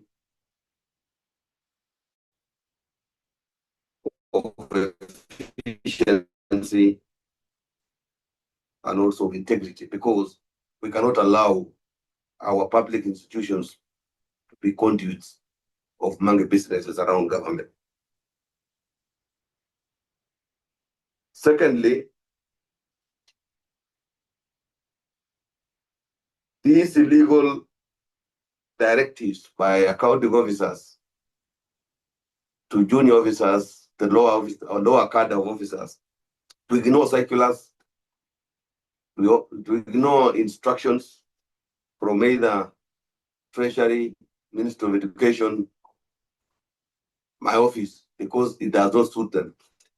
It's not only grossly insubordination, but it's a shame because we don't expect a whole professor, somebody who has put in 40 years in public service, to be the one training junior officers to ignore government directions. And yet they are competent officers of government. So we expect accounting officers at the same time to be a good example to others, to lead from the front, to show the entire country that efficiency, transparency, and integrity is something that is achievable, can be done, can be practiced, and its source will be efficient utilization of funds that will also enable other sectors to gain money, to generate more money through taxes. So I want to ask all of us to be in the forefront in implementation of government directives, presidential directives, treasury directives,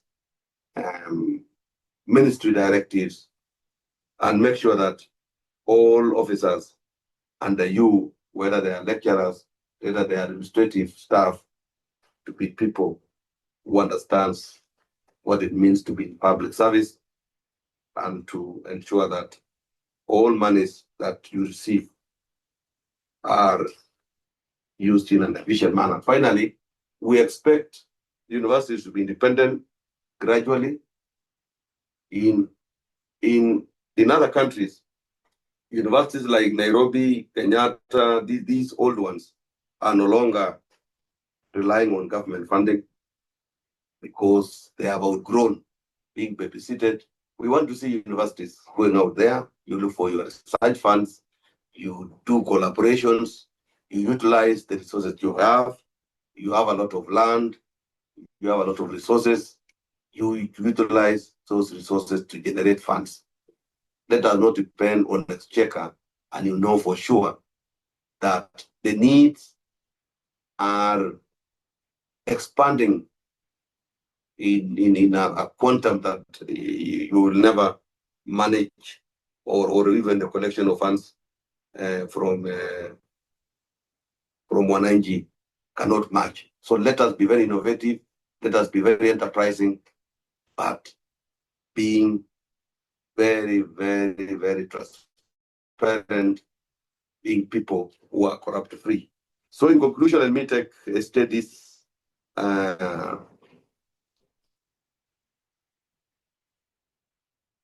That is, I need to repeat. We rely on you. You are the ones who trained all of us. You are the ones who are the generators or the producers of the entire public service. You have said you have the best of best in the country. We want to see that one in action. And therefore, accountability, transparency, and effective governance are not negotiable. Let us please be in the forefront of ensuring that we are accountable, we are transparent, and we are effective and efficient. As a matter of fact, next month we are going to have a national accountability summit, which is going to be chaired by the president, which will be a defining moment for the country. So that for those who want progress, for those who want integrity, for those who want efficiency, they will remain in government. For those who may wish to have a contrary view or not to run government, it will be a defining moment because we will not march to Singapore without changing our ways of doing things. I want you people to make internal audit to be your friend, not your adversary. It is the safeguard of institutional integrity, reputation, and sustainability. I expect each of you to take this directive seriously and act without delay. And I'm sure together, let us ensure that every public university in Kenya is a model of good governance, transparency, and excellence. And I thank you very much for being attentive and for listening to me. And let us roll out this sensitization to all the officers, to the last person in the cadre. I am stopping now. I can see we still have about 1,016 people with us. And I am very, very happy that we are talking to a critical mass that will be able to be agents of change, agents of transformation to make this country better than the way we are in now. Thank you very much and have a very fruitful afternoon.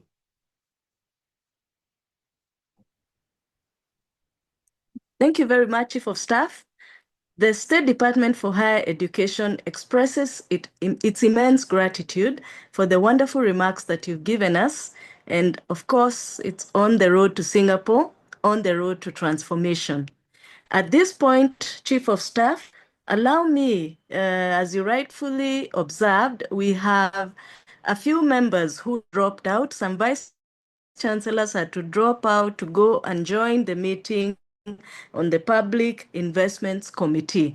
And that is why we had a slight drop in the numbers. At this point also, Chief of Staff, allow me to also recognize the chairs of and members of boards of the sagas that I mentioned earlier. We did not mention the chairs and members of the board who are represented here. Thank you very much for attending this meeting. We're just ending this meeting shortly. Chief of Staff, if you look at the comments that are coming up on the chat, you can see that people are buzzed. People are very excited. It has been a highly, highly informative session. And indeed, this is a first of many. And I would like to repeat, this is a demonstration of the kind of collaboration and cooperation that the government intends to continue applying to ensure that we are transformative in this country. Chief of Staff, as we finish this meeting, allow me to make the announcement that the presentations that were given here and the virtual recordings will be shared in the emails of all the attendees, and also they will be uploaded onto the website of HOPS. So kindly, you can interact with these sessions through the email, the ones that will be sent to you by email, and also on the HOPS website. At this point, Chief of Staff, we would like to end the meeting. And before we end it, please, let's have a final word of prayer. Then we end the meeting. Everyone, please, let's bow down and pray. Heavenly Father, we want to thank you for the meeting that we've just had. It has been a highly informative meeting. It has been a meeting that has given us great insights on ways in which we can enhance our prudent management of resources for the good of this country. As universities, as a State Department for Higher Education, and together with the Office of the Chief of Staff and Head of Public Service, we will continue to work together to ensure that all we do is to the glory of you, God, and also to enhance service delivery for this country. As we start this day, because now with the meeting that has ended, we are going to various other activities. We pray that God, that you shall be with us all the way to the end of the day, and we shall continue to glorify your name. We pray this, believing and trusting in Jesus' name. Amen. Have a wonderful day, everyone.